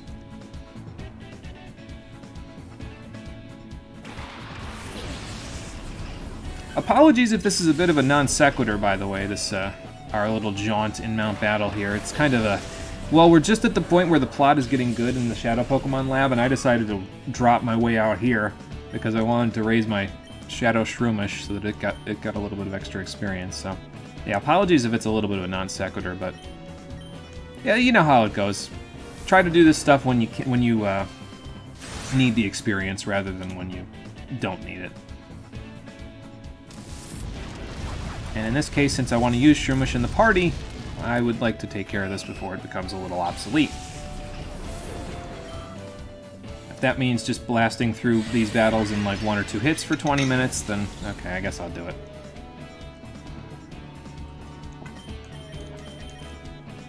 We got Stun Spore back, by the way, from its level ups there, from its getting its heart gauge down. And that can be useful. It gives you access to paralysis, which isn't too bad. It's a little less accurate than Thunder Wave, but there is a way to fix that. I think I actually already demonstrated it, if I remember right. If you use the call function in this game when the Pokemon is not asleep and not in reverse mode, you can actually increase their accuracy by 1 stage, and that'll allow us to hit Stun Spore basically 100% of the time, because +1 accuracy increases your accuracy by 33%, and I think, since it has 75% accuracy, that means it increases it by 25, and that'll make it 100%, so.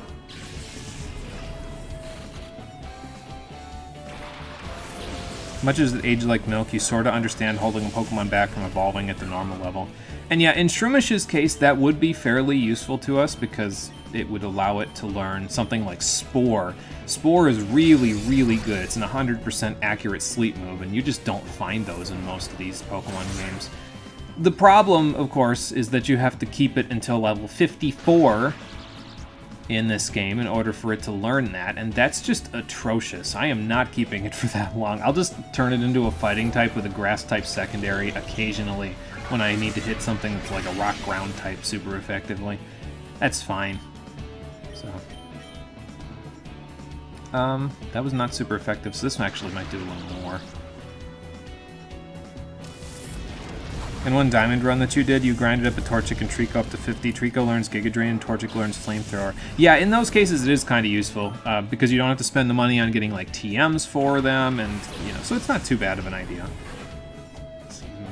I've done it before for my certain Pokemon, and hell, if Shroomish was in a different generation of Pokemon, like I said, if this was Gen 4, it gets Spore at 45 instead of at 54. I'd be keeping it as a Shroomish all the way until 45, even though it would be less than useful for most of that. I'd have access to Spore. You know, that's an incredibly useful move to have, especially on a Shroomish where you can, you know, like switch it on something that can poison it, or just keep it poisoned forever, and then just go nuts with it, you know. Oh, right, I gotta call you. There we go. Nice, down to the last bar, and it's only got about 2/3, maybe 60% left. A couple of battles and they'll be done.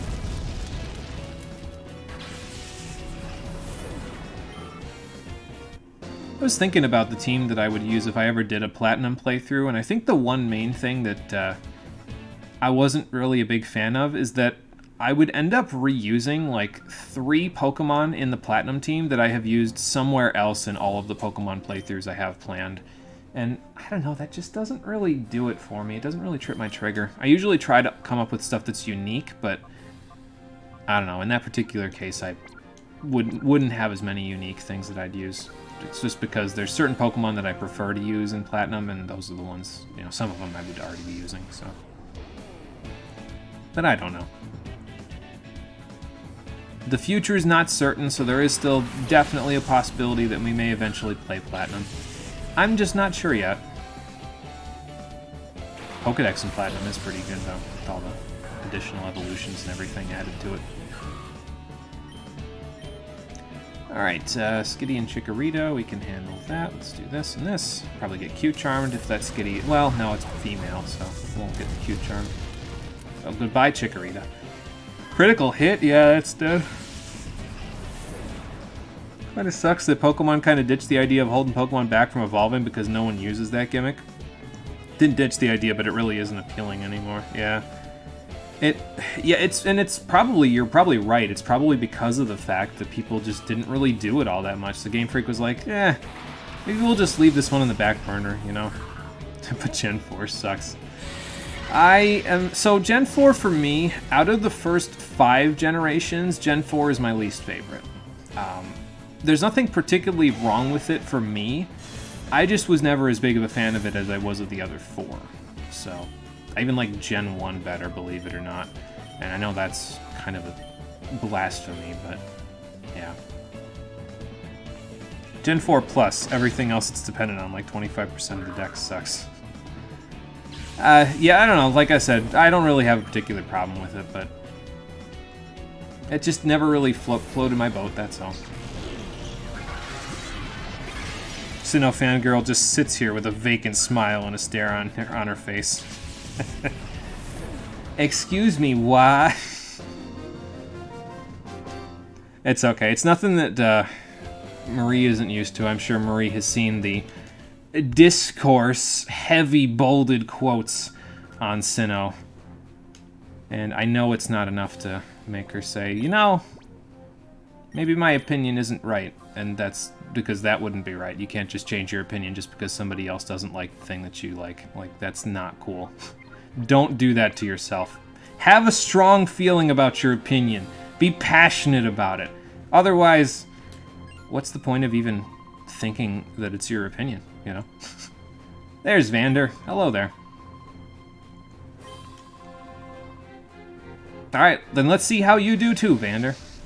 This will get us started on our Pokecoupon adventure as well, so. One small step for man, one giant leap for every TM that I could ever want. Let's do this. Just love how people are so excited for the Sinnoh remakes, but Sinnoh's been the butt of the joke for so long. Yeah, I guess it's a little bit of a dichotomy, isn't it? But, I don't know. Whismer will die to 1 Ember, so I think I'm just going to do that. I don't want to give Machop Guts, so I guess I'll just Shadow Blitz it. Also, you heard that Brilliant Diamond and Shining Pearl have ROMs circulating already? Oh my god. Yeah, this is black and white all over again. People were getting that like weeks before it came out. Good lord. Unless you're mono and you think the Okumura arc is bad, then you're just wrong. Oh, that's okay. If hating the Okumura arc is wrong, then I don't want to be right. So, ow. Apparently Machop likes the Okumura arc. Imagine. How could he? Let's just double team the Zigzagoon in case Ember's not enough. They do. People manage to emulate the game in Unity somehow. Yeah, that's... wow. That's impressive. Emulation is going some serious places, that's for sure. Put the blooming villain scene. No, that's fine. I'm not even talking about that. And, like, if we're talking about the Okumura arc in general, all of the plot points put together, it comes out more negative than positive for me. It's not that I hate everything about it, and that's never the case when I say that I hate something. It's not that I hate all of that something. It's that the negatives outweigh the positives for me. I always look at it critically first before deciding whether or not the negatives and the positives outweigh one another.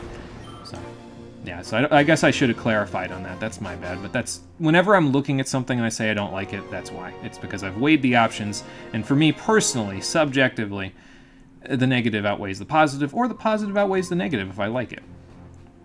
So, we cleared Area 1. Awesome. And we'll get a few Pokecoupons. Okay, 200. That's not too bad. That's a good start. Shroomish can be purified. That's also a good start. So... they put the 2 best characters, Mona and Haru, with a loop of the best part of the best song in the game. Best scene in the entire game. Am I partial to any other scenes? I think I'd be more partial to the Satin Isle summoning, if I'm being honest. But I mean, I guess that's not like something that you'd have to really argue with people about. I think a lot of people like the Satin Isle summoning scene, so... Alright, so Shroomish is ready to be purified, but I think I might keep her as a shadow Pokemon for the boss fight of the lab, and then we'll purify her after that, so... Numel and Carvana are still hanging around, so we'll see. You need to play P2 Innocent Sin. Bro, me too! I need to play P2 Innocent Sin and Eternal Punishment one of these days. I just need to figure out how I'm going to play them, because, like, they came out on different systems. It's really weird, like... Innocent Sin got a remake, if I recall correctly, for the PSP, but Eternal Punishment did not. And I don't understand. But then Innocent Sin didn't come out on the PS1 in the US, so like you'd have to get a translated version of one or the other.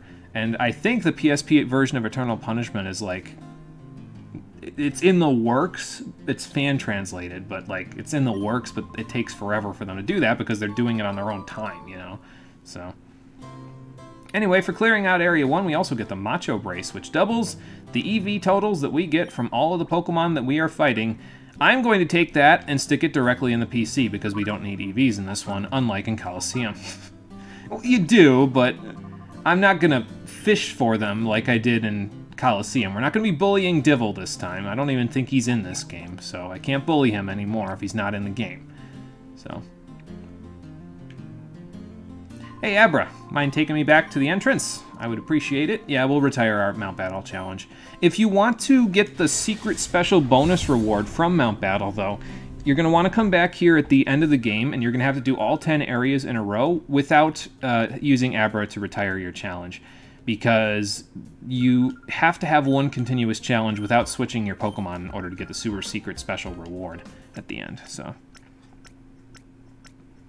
You can't be asked to play the older Persona games. You hear that they're really unforgiving and you didn't like the battle themes at all when you listened to them in Strikers. That's true, Marie. They do come from a different time, so they are unforgiving if you don't figure out how to be OP. It's like Etrian Odyssey. The game's brutal until you figure out how to break the game's spine over your knee, because all Etrian Odyssey games are painful. I would say that's true, and it's also true of a lot of the SMT games. More the classic ones than the more modern ones. SMT 4 Apocalypse, and 5, from my understanding, are fairly tame by comparison to some of the older SMT games, but I don't know. SMT 3 is my jam, and that thing twisted my intestines inside out the first time I played it, so... It was like it put me on a fucking torture rack. But then again, I'm dumb, and I played the hard mode of the game blind my first time through Nocturne, so maybe don't do that if you don't want to get your intestines cranked. I got like 36 game overs across the whole 60-hour experience, so... It did give me a newfound appreciation for the press turn system, though, that I didn't have before that, so that's nice. Alright, so how we doing here? We're pretty much set for the final stretch here, I think. I'm going to let Flareon rest for a little bit, because he's already, like, level 22. Like, good lord, that's nuts. Probably even use him to tank some super effective hits in the next fight, but anyway, we'll do this and we'll go from there. I'm not helping your case for getting Nocturne at all. But that's the hard mode of it, right? So you could totally just play the game on normal and it isn't that bad. It's harder than some of the more modern SMT games and definitely harder than the more modern Persona games, but the difficulty of it is important because I have a big thing about Nocturne, and I get kind of a little bit of umbrage when some important, like, large-scale internet people say, oh, who would have thought that turning Nocturne to hard mode makes the game harder? No fucking shit. And it's like, no, you don't fucking understand, okay? Stop being a jackass and listen to me. The theming of Nocturne is that the post-apocalyptic world is oppressive, and you only really get that theming if you play on the hardest difficulty and get your ass kicked all the time. Like, that makes the narrative shine through in the mechanics. It resonates together. It's important. I swear, I'm not crazy. So. Reminds you of the Masked Carnival. It hurts to figure it out, but it is so satisfying. Oh my god, that's why I like the Masked Carnival, because it's exactly like SMT. Still trying to understand the press turn system. Why are my crits not giving me press turns on my press turns? It does do that, though, actually. If you get a crit, you get a half turn, basically. So it's not as broken as the one more system can be, but you do. You can get up to 8 turns on 4 press turns, so because you use it, you get a crit or you get a weakness hit and you get a half turn. So it is supposed to be hard, though. Yeah, exactly. So I don't think Atlas thought of that when they were making the game. Oh, no, they definitely thought of that. There's no fucking way they made that game and didn't think of, oh, the narrative resonates when we turn the game to the hardest difficulty. No, they have to have thought of that. You cannot convince me otherwise. You just want your one mores back? Yeah, I get that, though. I get that, though. The one more system is hard to give up if that's all you know. So, you think I'm just insane? That's okay. You can think that. I won't agree, but you can think that. Anyway. Come on, Naps. Be an anti-hero for once in your life. Why, because it's your job? Come on, man. Have a heart. Yeah, and you're the guy that tried to kidnap the professor and succeeded. What's up, Professor? I came to rescue you. I did, actually. I mean, you can't if you want to keep your job, but we don't have to say anything about it. I guess he is a little steamed about us snagging Teddy Ursa from him, so... Sure you will, Naps. Alright, bring it on!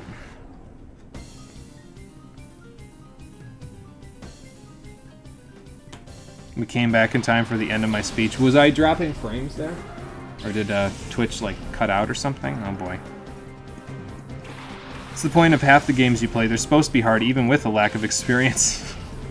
Oh, no, for the end of his... Oh, Crane's speech. Okay, yeah, I just realized that as you were typing it. That's my bad. Whoops. Okay, he's got a Murkrow and a Rhyhorn. Well, we can handle this, actually. Aurora Beam will do a pretty sizable chunk of damage to Murkrow. And Rhyhorn... Yeah, Mega Drain, goodbye. Like, just because you can't put Okumaru's bots to sleep because his bots don't sleep doesn't mean they thought of that. Yeah, I mean, I guess it makes sense, though, that somebody on the dev team would be like, hey, that seems like a good idea because they're overworked, so of course they wouldn't go to sleep. It has been forever since we've seen Professor Crane and he started his speech, so... Ow. Spheel, you're getting your ass kicked. Are you okay? Blast that Murkrow so you don't get your ass kicked as badly. Nice. Almost a one-shot for both of them. I'm going to have to call Shroomish, so I guess we're going to waste this turn using a potion and calling, but that's okay. You know, calling like calling and the world ends with you. Actually, you know what I'm going to do? Is I'm going to Water Gun the Rhyhorn to get it out of here. And then before I get pursued to death, I'm going to Super Potion Spheel. Because we'll call Shroomish next turn, because Spheel can take care of both of the Pokemon on the field on its own. They also can't be inflicted with despair, which is pretty depressing when you think about it. Yeah, because they're already there, right?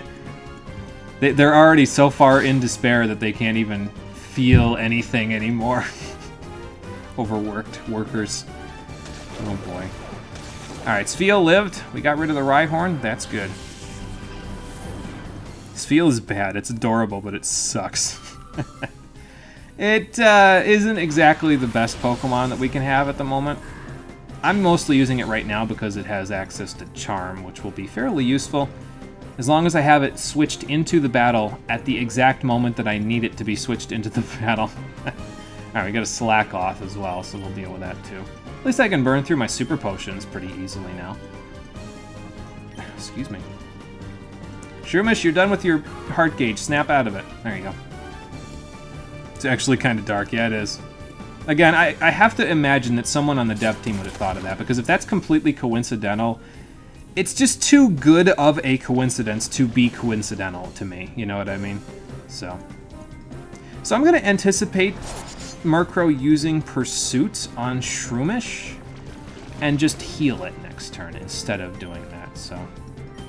let's just start chipping the Slack off down, and I'll just Potion him. We took 29, so this will give me back to 36, so I should be fine. I should live. Okay, I'd use Peck. Fair enough. Probably faint from the poison after this anyway, so... Ow! But that's okay. Yeah, they're immune to depression because they have nothing left to live for. Oh my god, I know. Oh good, Cole's here. Hi, Cole. Talking about Okumaru's mooks being immune to sleep and depression.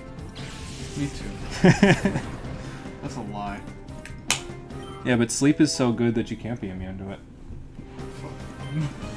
Sometimes I feel like I'm immune to sleep when I don't take my melatonin. Yeah, when you stay up till 3 a.m. Oh boy, 3 a.m. Oh boy, 3 a.m. You would have loved if they had given enough Samantine back, or even Remoraid, considering the power level of this game. Yeah, both would have been cool additions in this one.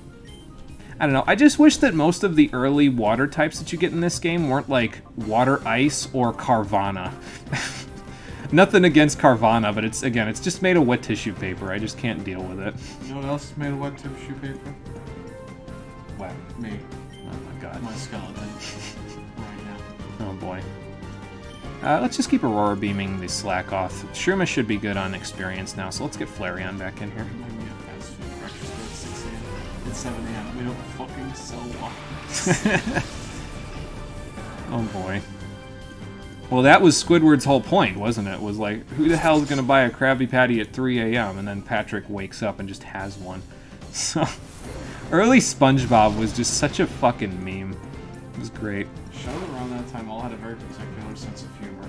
And I was there for it. It's a sense of humor I call, you don't realize how mentally scarring it was until literally 10 years later. I mean, that's true. I mean, have you watched Billy and Mandy? Yes. Yes, I have. Look, it's the goodest best. Shooting the other best. But that's because Cole has recently discovered the Mickey Mouse shorts, and those are literally just Billy and Mandy with more Adderall added into it. Yup. So. So, fucking, I have good news. Actually, surprisingly good news. We beat Naps? That's good news. What? We beat Naps. See?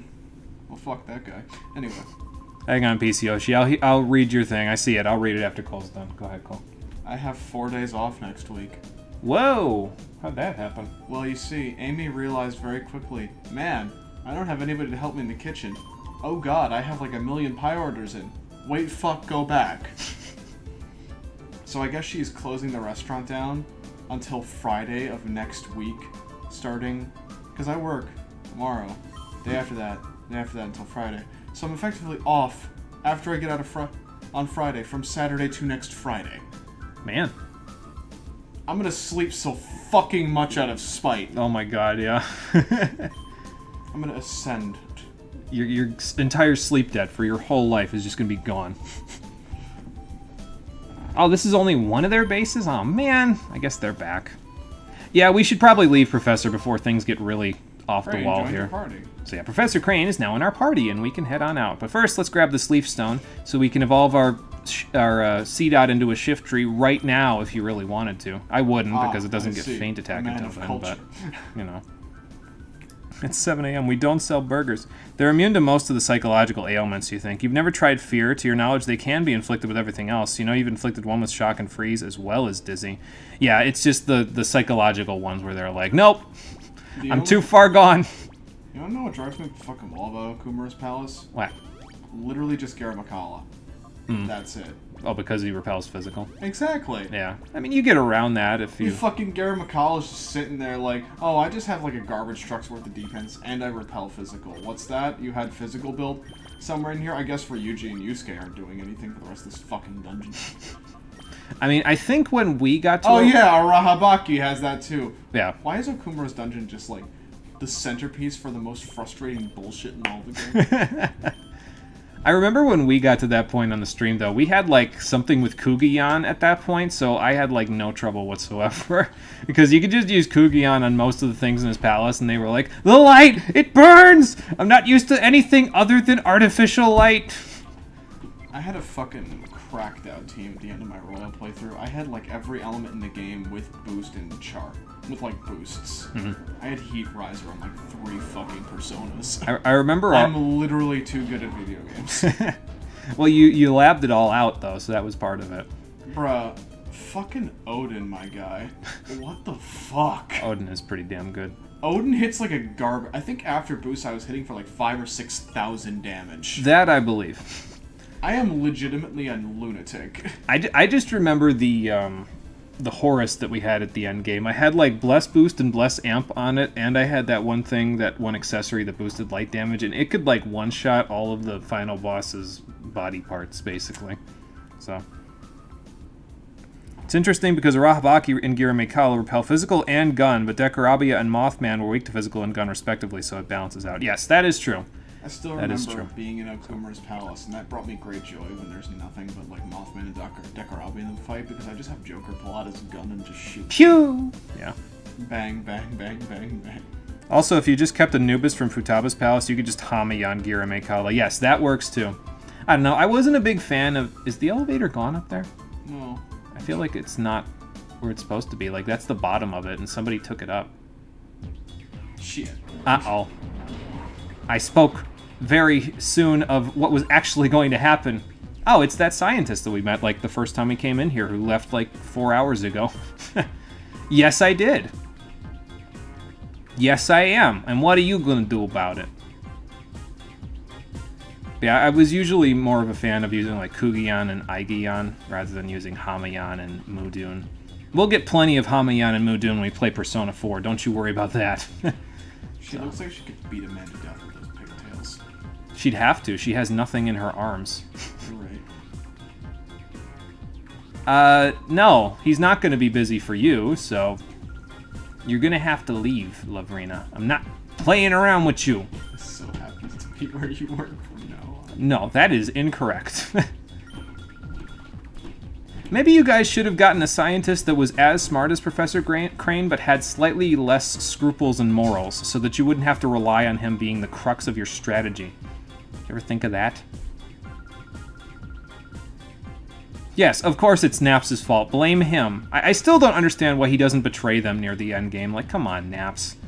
Look at how badly she treats you. He's a simp. Apparently so. She's like 14, though. No wonder he's a bad guy. Look at this girl sashaying in here like she owns the place. I mean, she technically does, but, you know. I don't know. Kumara is your favorite palace partially because we're in space and also because you found it fun, which is definitely due to how much everyone put it down and you just didn't find it that bad. I'll be honest, the dungeon itself didn't really bug me all that much. It was... Some of the stuff surrounding the dungeon was more of the stuff that bugged me, to be honest. And really, all things considered, it wasn't that it was, like, awful, you know what I mean? I don't think any part of Persona 5 is particularly awful. It's just worse than the rest of the game, so... Don't tell her she does own the place. She's annoying enough without power. That's true. And again, you played Royal, so maybe that's why. I think in Royal, didn't they, like, trim down the palace a little bit? Yeah, so that might be also part of it, but don't worry about that part. That's probably not that much of a big deal. Anyway, apparently they have only one prototype. Maybe you guys should have, like, waited a few more years before you went public with this shit. Just saying. Are you okay? No. You should go get some water. No, it would not be peachy because you're artificially sealing the hearts of Pokémon. I am not simping for you, Lavrina. Get the fuck out of here. Yes, it is nasty, but so are you. Fight me, bitch. Hang on, I gotta turn off chat so I can take a screenshot. Let's see just how persuasive you think you are.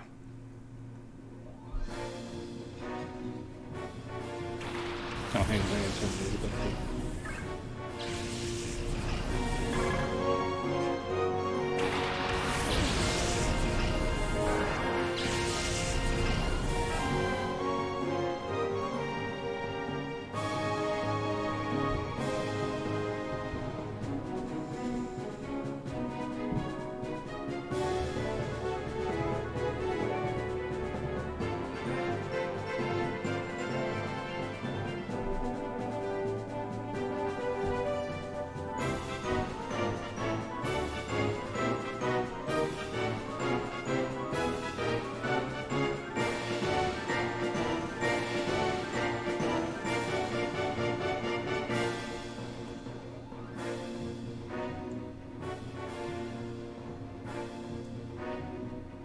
Now that is a boss theme.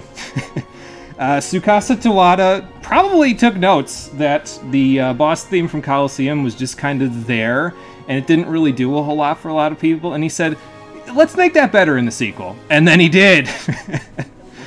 So, oh my god, the music in this game is so fucking good, it's great. It's so iconic, like you just know what the movie is. It is, it's great, I love it. Most of the sections are actually completely different. Also, Morgana doesn't say the famous line, "The treasure is just beyond that door!" Oh boy. I hate that simp is a recognized word in the human language. It makes sense how near languages came to be. Oh, language evolves so quickly over time. I mean, you don't get new words as often, but it does. It evolves really fast. Okay, so we have a Love Disc and a Beautifly, and I probably won't be able to one-hit KO either of them, but it's probably okay. I know I can take a Water Gun from a Love Disc with Flareon. It's fine. Loses half your HP. It's fine. The bosses in this game are actually fairly competent, though, by comparison to the normal trainers. If they have access to a super effective hit, wow, that one-shotted, they will just take it. So, yeah, might have to stay on your toes a little bit with some of them. I do want to keep Flareon in here specifically for this, though, because Roselia is another one I can take advantage of a super effective hit with. by the time I'm done with Roselia, Fluffy should be done with Love Disc, so yeah, we'll be okay. I'm sad. I wasn't here to make the joke. What was the joke? Flaffy became Flaffy. What was the joke? Oh, for it being Azazel? Yes. Yeah. I mentioned that before, but we think that joke is done because it's like 10 years old at this point. I believe that the joke is just known as aged. Mm. It's like fine wine. That's why memes just resurface after a while. Well, in order for it to have been fine wine, the problem is that I would have had to have been able to like edit the both of them onto the screen at this point and then play the stupid Mega Man X6 boss intro music like I did back in Pokemon Versus when they came on the screen. And My that's favorite just... part of Azazel's sprite is how, like, his eyes were droopy. It was pretty funny, yeah. That just ended me when I saw it the first time. Oh boy, I'm gonna have to... just like perfection, and then Azazel was like, I will eat your firstborn child. He would.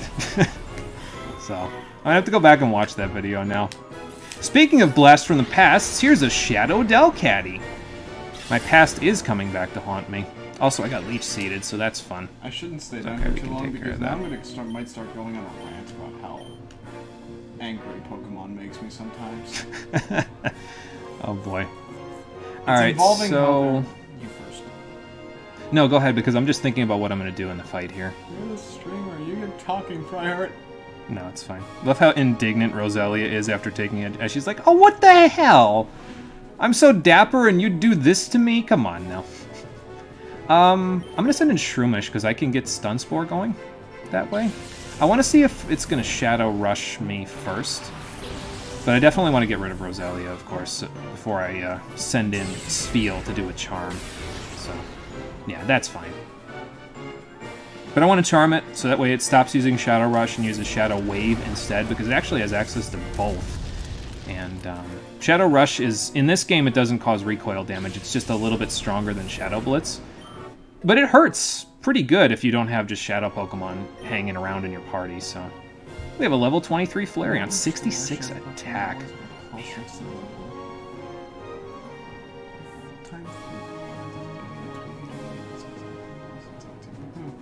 Yeah, I don't know what the plus is there for.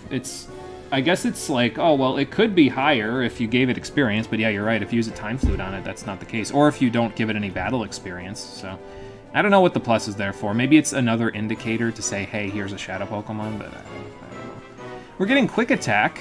I'm not really using Sand Attack, so I think I'll use Quick Attack instead of Sand Attack, just to give myself a physical attack. So... Eventually, Flareon's going to have 2 attacking moves and 2 supporting moves, though, once we get access to Helping Hand, so... Excuse me.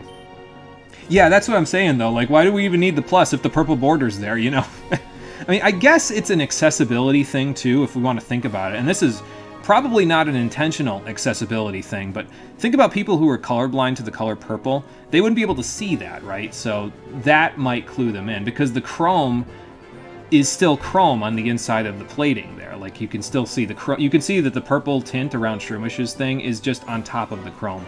But, yeah, for people who are colorblind, yeah, it would be. In this case, it is an anti-colorblind measure, I think.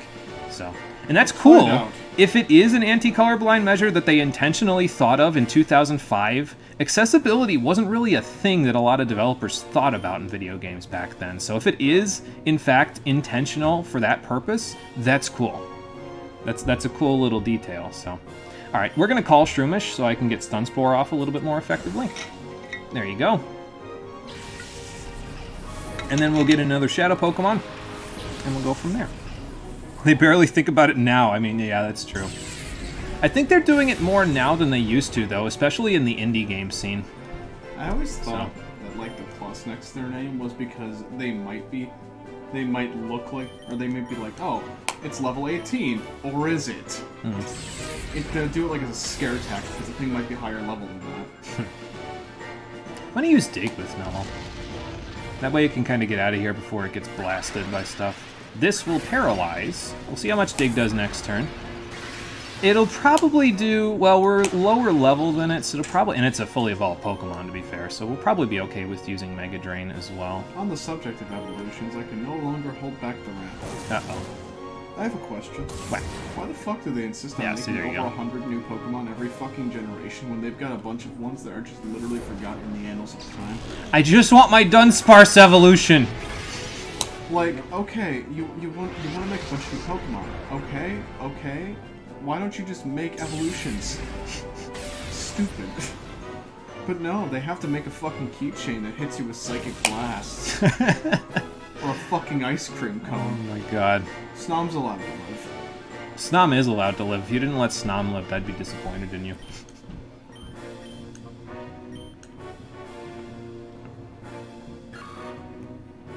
Junie is streaming and I'm waiting for clips. Me too. Oh boy. We have not gone anywhere in 2 decades. You don't get one. Be nice to the ice cream cone. See, I don't really have a lot of a problem with Vanillux, personally. Oh, he went into reverse mode. I hope that doesn't undig him. That'd be kind of funny if it did, though. Imagine if he was stuck in the ground. He's just down there forever. Nummo, are you okay? Yeah, I just don't know how to get out. Listen, piece of Yoshi. Listen. You're right, Dunsparce may be a math Pokemon. You know what could fix that? An evolution. Oh, there we go, sharing the brain cell again. Yeah, it just bounced between the both of us at a very rapid pace just now. We need to stop playing ping pong with the brain cell. But yeah, I don't know. I've never... A lot of people will be like, well, this design is dumb because it's just an ice cream cone or something like that. Me personally, I've never really had that much of a problem with it because it's like, you look back at any generation of Pokemon and there are always some stinkers aesthetically. Like, look at Muck. Look at Electrode. Look at Dugtrio and Magneton. Okay, like, I like Magneton, but it's literally just a bundle of magnets with a bunch of eyes on it. Like, it's... You could literally make that in your home. You could just get a few magnets and put googly eyes on them. Boom, Magneton. Dugtrio is just 3 Digletts glued together. Unless you look below the ground, then it's a buff dude from JoJo. I'm glad you also subscribed to that theory. I did see that, yeah, that was actually a pretty good meme, yeah. Let's get Carvana in here so Numble doesn't die. Yeah, you're right, Peace. We should just forget about it. Game Freak certainly did. Oh my god. Let's throw a great ball. See if we can catch this Delcatty now. Damn, did it get warmer in here? Oh my god. Just forget it exists, it's easier. I mean, you're probably right. It's easier on my psyche if I forget the fact that it could be a fancy, like, normal dragon Pokemon before Drampaw existed. Let's find a stinker from Gen 4. Finneon's just a goldfish. Probopass just has a mustache. It's still a nosepass. I actually like Probopass's mustache because it's supposed to live in, like, really cold areas, so it uses it as, like, a muffler. So... Probopass I just associate with the Soviet national anthem. My old friends. I mean, yeah. I still vividly recall he made his profile picture on Discord of Probopass with lens flare eyes. Oh my god. For a particular Pokemon draft. Well, the lens flare makes sense. It's just as red as the Soviet Union. I need to remember. We beat Lavrina. We've been non-sequituring the whole fight, but we beat Lavrina. Sorry, I was just chatting about that because there was nothing really interesting going on. So. No, I don't think I will. I'm sure if I see it, I will be both awe-inspired and terrified, but we'll think about that later. For now, get the hell out of here. Don't run away from me! I need to simp for you too! Why the fuck are you like this? Just the soft. Why? To be fair, you've never cared much for new Evos until Gen 8. Did they introduce a new evolution in Gen... Oh, yeah, right, with, Farfetch gets an evolution in Gen 8, right? Mm-hmm. Surfetched, yeah. Damn time. What's the other one? I feel like there's a couple of other ones, but I don't remember. I think it might be, though, Piece of Yoshi, just as a thought. The Gen 8 ones might have, like, been more of your... You might take more of a shine to them because they were from a different designer. Like, Ken Sugimori made all the art from Gens 1 through 7, and then Gen 8 they had another guy who was actually native to England be the main designer of the game. So that might have been why you took more of a shine to it, just because it's from a different designer, so it's something different, you know? I'm not trying to say that, like, that's what you're thinking, but maybe that's... For me, that might be part of it. I'm thinking about, you know... Oh, well, Sugimori did all this stuff. Oh, this is different. Not because you don't like them in general, but because they've always found a way to fuck it up. Trade Evolution's complicated methods not making them available until post-game. Oh yeah, Obstagoon, that's another one, yeah. Welcome back to Sinnoh. The end of the Sinnoh deck sucks. But you're right about the different complicated methods of finding them, yeah, so it's a little bit... It can be tough in some cases. A bunch of Pokemon just evolve with Ancient Power, yeah. Like Yanma just got Ancient Power, and then all of a sudden it remembers it used to be 13 feet long. Oh, this is what I looked like 275 million years ago. I'm gonna evolve into it. Bam! Mamoswine. Oh, I used to be a woolly mammoth that was gigantic and people hunted for me. Bam! So. See, I like the idea that they went with for the one generation, from a couple of the generations, where they started doing like regional variants of different Pokemon. That's cool. I like regional variants, That's a good way to bring back things, to experiment with weird, wacky types, and some of them have really nice, like, flavor text, you know, like... What the hell was the name of the sarcophagus? Cophagrigus, and then I think it's Runerigus in Gen 8. Have you seen Hisui and Growlithe yet? Yes. I want 12. Oh my god. Yes. It's fire and rock type, and it just has like a... It's just got a little hat over its head, like of hair. It just covers its eyeballs. Listen, if Galarian Arcanine doesn't look like a damn, like, fucking... If that thing is just, like, covered in floof, I'm gonna, like, riot. I want 12. Oh my god, it's great. Somebody buy me one of those for Christmas. It was a good attempt at world building in Sinnoh. It just fell flat pretty fast. Yeah, I can kind of agree with that, yeah. And then they kind of abandoned the whole level, evolve by level up move thing not too long after that, too. I think it was mostly a Gen 4 thing, now that I think about it. Anyway, you get teleported directly out of the Cypher lab and into the Pokemon HQ lab when you leave with Professor Crane, so that's cool. Probably because they didn't make an animation for him riding your scooter. That would have been a little bit awkward. Probably he would have been driving and you would have been hanging on shotgun in the back, so...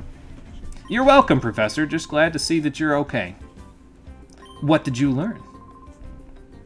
Yeah, they're still hanging around, apparently, so they must have First and foremost, bided Cypher their disappeared. time. Thank you, Captain Obvious. We would have never realized. Yeah, and they're making Shadow Pokemon again, and they're also trying to make one that's impossible to purify. Sounds like we've got a lot of work ahead of us, but yeah, of course it's world domination. One region at a time. We have to do... Science! Well, actually, they already did science, as this guy will tell us. That was a very loud science, by the way. They probably could have heard that as much as when I was screaming directly in front of the mic. I mean, I'm surprised you don't lean into your mic more and just, like, turn the gain up. I don't want to blow people's eardrums out, that's why. I certainly do. This might be a hot take, but you think that RPGs should let you retry battles if you die, especially if they're considered bosses. You're torn on that one, to be honest. I think retry would be cool, but sometimes you need to take that L and regroup. Here's my thought. I think I agree with you partially, Piece of Yoshi. Mostly because I don't want to have to rewatch all the cutscenes before doing the fight again. Okay, listen. This is my hot take. I don't give a fuck if it's intended that you're supposed to be pissed off if this long-ass, unskippable cutscene is put directly before a really hard boss, and if fucking... The worst ones of these cutscenes are like when a main character dies. Like, fucking, you're gonna murder this person, throw me into an extremely difficult RPG battle, and then I have to fucking watch the whole cutscene over again? Fuck you! See, because for me, right, okay, yeah, and that's why you think you should get the option, yeah, so I think we can agree on that one. I get the idea of this is supposed to be a hard fight, take the L and regroup, but it kills the vibe of the cutscene when you have to watch it like 5 times. It could be like this really important, really powerful cutscene that defines a character's moments in the game. And then you have to watch it 7 times because the boss has a 50% chance to insta-kill you with its second attack. And it just loses all of its luster. See, we shared a brain cell again there, but that time it bounced from me to you and then back to me. See, on the other hand, then you could just be a lunatic and make the cutscene matter absolutely nothing to the story and just be a really long, drawn-out, pain-in-the-ass dialogue that it's a fucking 30-minute cutscene, the boss kicks your ass, and then you have to rewatch it. And the developer put that in specifically to make you, the player, angry. You're gonna start a fan club of me? Oh my god. Anyway, the Purify Chamber is complete, so let's go take a look at it. People to never run harder content again. Also, imagine watching Vane's speech 3 or 4 times. Oh my god, I will never ever do that again. Watch Vane. I had to watch Vane's speech like 3 times because I fucking died to the Undying a couple of times. It was awful. Was telling me that fighting is wrong and then being like, "Can I rip off your limbs?" That sounds like Nocturne, yes. Or Jimmy if it won't might play. be an SMT5, because didn't you say you had SMT5? Jimmy won't play Or are you getting it? SMT5 because he's a jaded adult. I just want the interface to look better than SMT3, okay? It looks like a mobile game. It looks exactly like Liberation DX2. If I had like the ability to turn the gain up of my mic, I'd be leaning directly into it, turning it up slowly as I say the following. Why the fuck are you so jaded? Oh, they're going to rework unsyncing content in 14. Prepare for people to never run harder content again. Well, I hope they don't rework it too badly, because when we do Shadowbringers, I have a thing that I want to do in the story where I solo Coils of Bahamut T13, and I also solo Odin. So I hope those are both still feasible at level 70, because if not, that's going to be a big oof for the story of Shadowbringers for me. You will say the MC's hair is throwing you off, but it's very open world. The MC's hair, I think, is something that throws a lot of people off. It's supposed to be, like, androgynous, isn't it? I mean, I don't know. I haven't played it, but I know he's got long, flowing, lustrous locks of hair. Mm-hmm. So... yeah, I know I can solo Odin now. That's not going to help me in Endwalker when they change how the content unsyncing is, and if I can't do it by myself, it's like, okay, come on now. You do it every week for Wondrous Tales. Yeah, and I've done it before. I've checked to make sure I could do it before in level 70 gear. I just hope it's still possible when Endwalker drops, because if not, I'm going to be very sad. So. Jesus fucking Christ, Denmo. Oh my god. Anyway, let's get back to the game that we're actually playing here. The Purify Chamber is complete. Well, you guys have a lump in your throat and stuff like that. I'm gonna... yeah, so this is the Purify Chamber. The best method of purifying shadow Pokemon in the game, by a long shot. So let's let Professor Crane explain a little bit. Oh, okay, fair enough. So this was like a better safe than sorry option. It was a preemptive strike on another shadow Pokemon strike, I guess. Well, all we can do now is make him proud in the afterlife, so... ah, yes. I see the meme. What's that? Standing there, menacingly. Oh, Blissey? Jovi. Oh, Jovi, yes. She's always there. I once You said, sure you don't want to let Jovi do it first? I feel like that would be more interesting. I once said Yauchi's Joey fell down in a Discord call with some old friends, and I fucking melted somebody else's nostalgia brain. Yauchi's Jovi fell down. What the fuck did you just say? Can't tell if it's still Sprite or not. You hate it. Kinda hope you can't solo content or that item level sync is done better, to be honest. People are literally letting gear carry them. It sucks to see people with 7 Vuln stacks still walk away with a win. Yeah. I get that. I mean, if it means that they can access the old content, I think I'd be okay with it, because otherwise they wouldn't access the old content at all. But I kind of feel for what you're saying, though, where it's like, okay, come on. You were standing in everything. I think my problem is, like, the only reason to do old content is for some of the stupid rewards that are locked behind that old content. Relics, what did I say?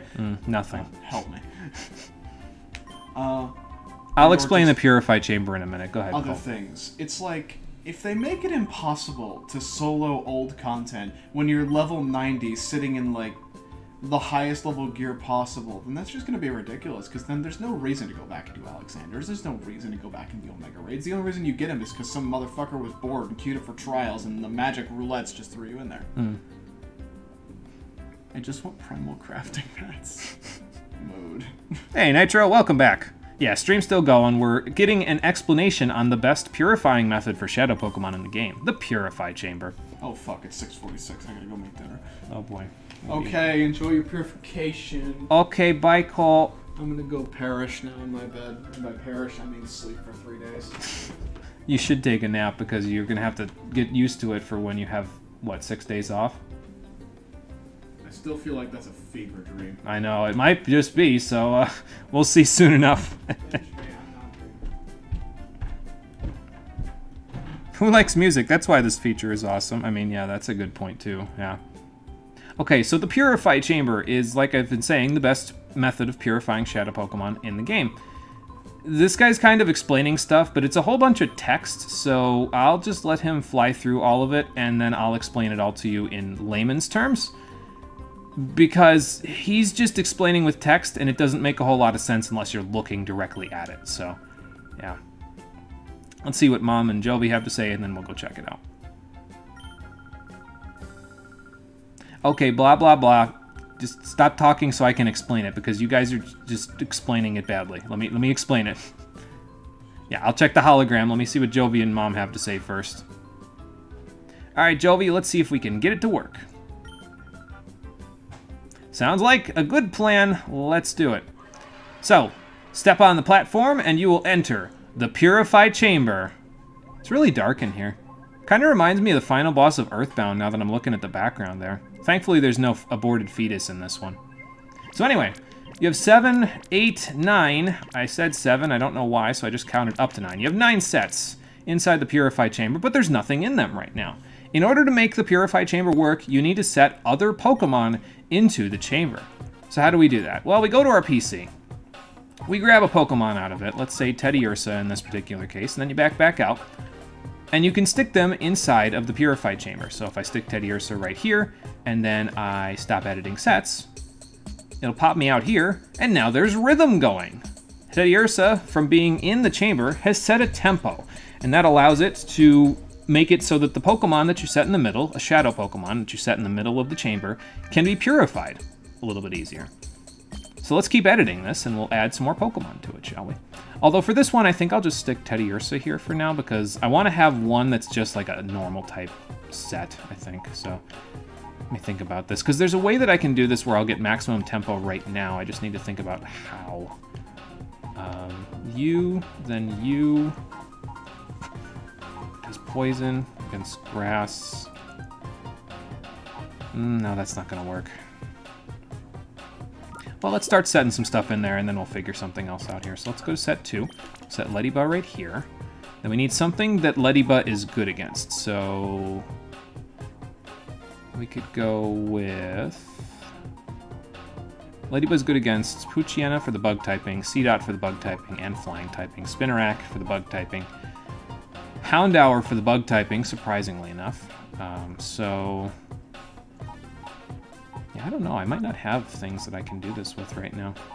Might not have purified the correct Pokemon. Well, let's just set some stuff and see what happens, right? So anyway, you want to keep adding Pokemon to the chamber, and the more you add to it, the more tempo that you'll get. You'll notice that the two bars that are moving on the right side there, the one is a lighter color and the one is a darker color. That's because of the effectiveness of Leddyba's attacks. Bug types are super effective against dark types, so it gets more tempo out of that exchange than the dark type against bug types, because that's just neutral.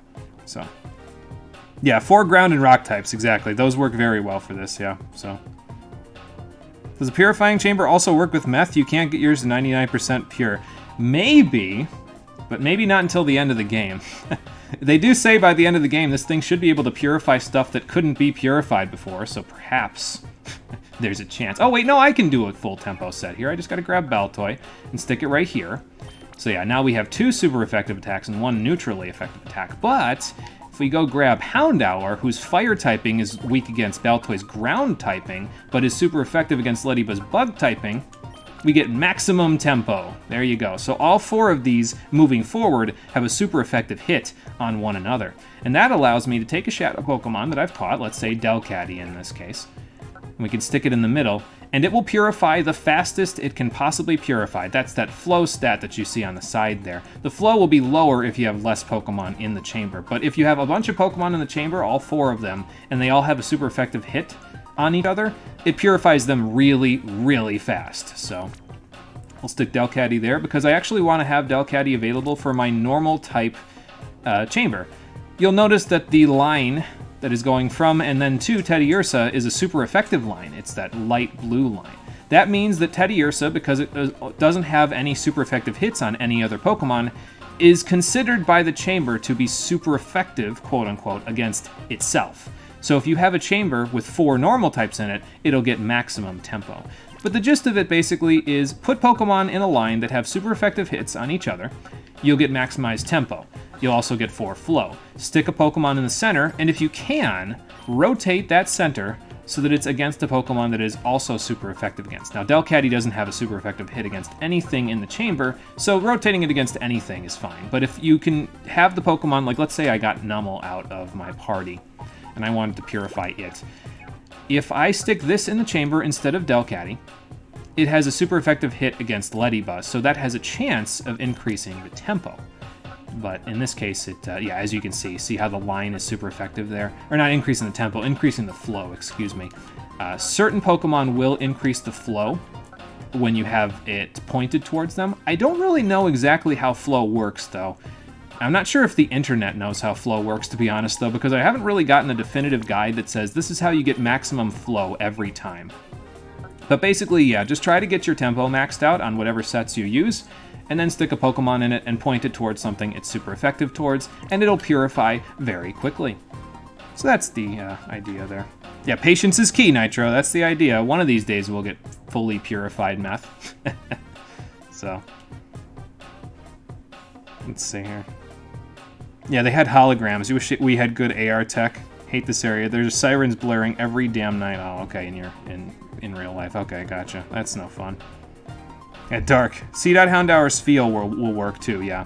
Max tempo. Sorry for spoiling the answer. That's okay. I got to it right as what you were saying it, practically. The most creative way to incorporate normal, which normally beats nothing. Seriously, this game is well thought out. Absolutely. You're going to be the next Walter White soon? Well, yeah, if you use the Purify Chamber, I wouldn't be shocked, yeah. Alright, let's get a few more Pokemon. We've got these other ones here that won't really do a whole lot for Teddiursa in particular. But, let's see.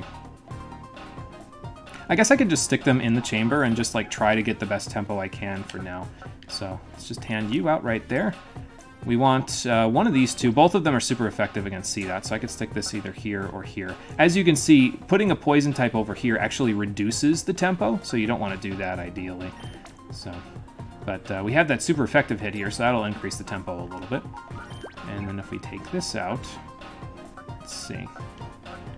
You can kind of find a spot where it gets the best tempo possible. That would be pretty good.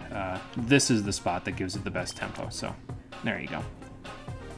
So that's not too bad of tempo, and that'll actually work pretty well for Numel or Carvana if we stick them in the middle, so because they're almost there. I'm going to stick Carvana there because Numel's like pretty close at the moment, so we'll just stick this here.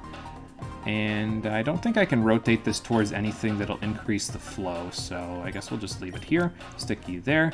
And now, if we go back out, once we have 4 Pokemon in here, you'll notice the tempo getting stronger. And by that I mean the beat in the background is a little bit more so than it usually is. And now we just wait, kind of, because once you have your Pokemon inside the Purify Chamber, as you walk around in the game, they will purify, almost like keeping them in your party, but it actually goes faster than just walking around with them, so... And then, basically, every time they purify, we can come back to the Purify Chamber, and we can purify them one at a time as we go.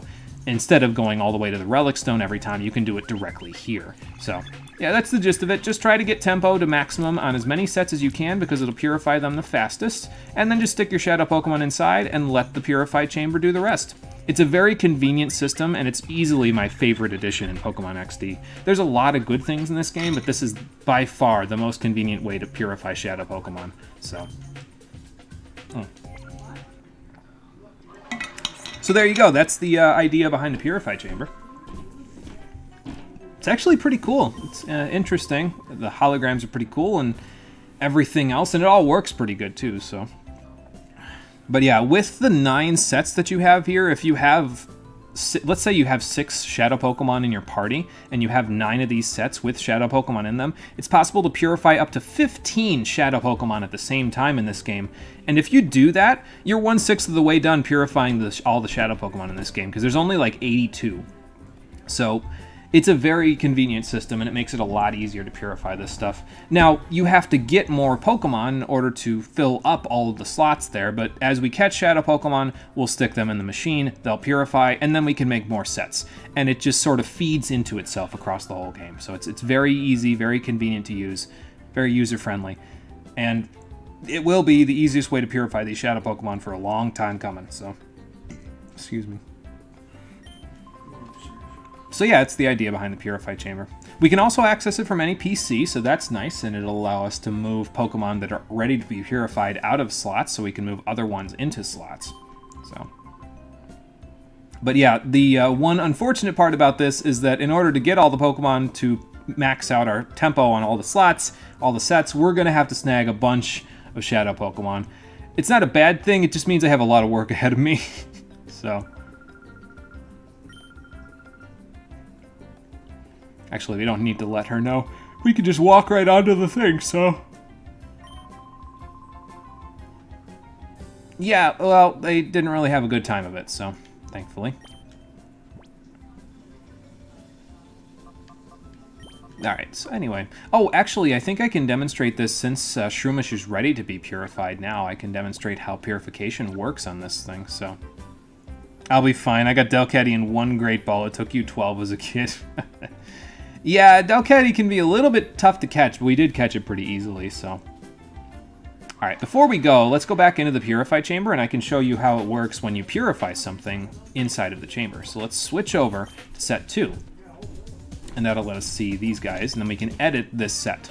So now if we take Delcatty out of the set for a moment, stick it back in here, and we'll go in our party, and we'll take Shroomish. So it's glowing white. That means that its heart gauge has moved down to 0, and that will mean it can be purified. So let's stick it in the middle, right here. Let me rotate it, actually, because it... yeah, there we go. You can rotate it for a super effective hit there. Stick it in the middle. Now, if you stop editing sets when you have a Pokemon that is ready to be purified, it'll give you this message. There is a Pokemon that is ready to open its heart. So let's open its heart, and it will be all right. Shroomish, let's purify you.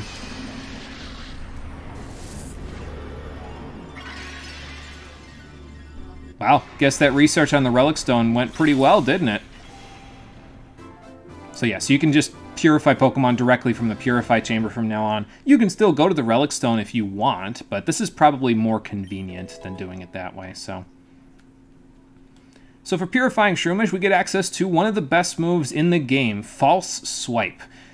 It was something I really wanted in Coliseum, because it would have made it a lot more convenient to catch stuff. Because now I can just use False Swipe as my other move when I'm throwing a ball in a turn, and I'll never KO the Pokemon, so it'll always leave them with at least 1 HP, which of course makes it easier. The further and further down they go in damage, the more likely you are to catch it, so...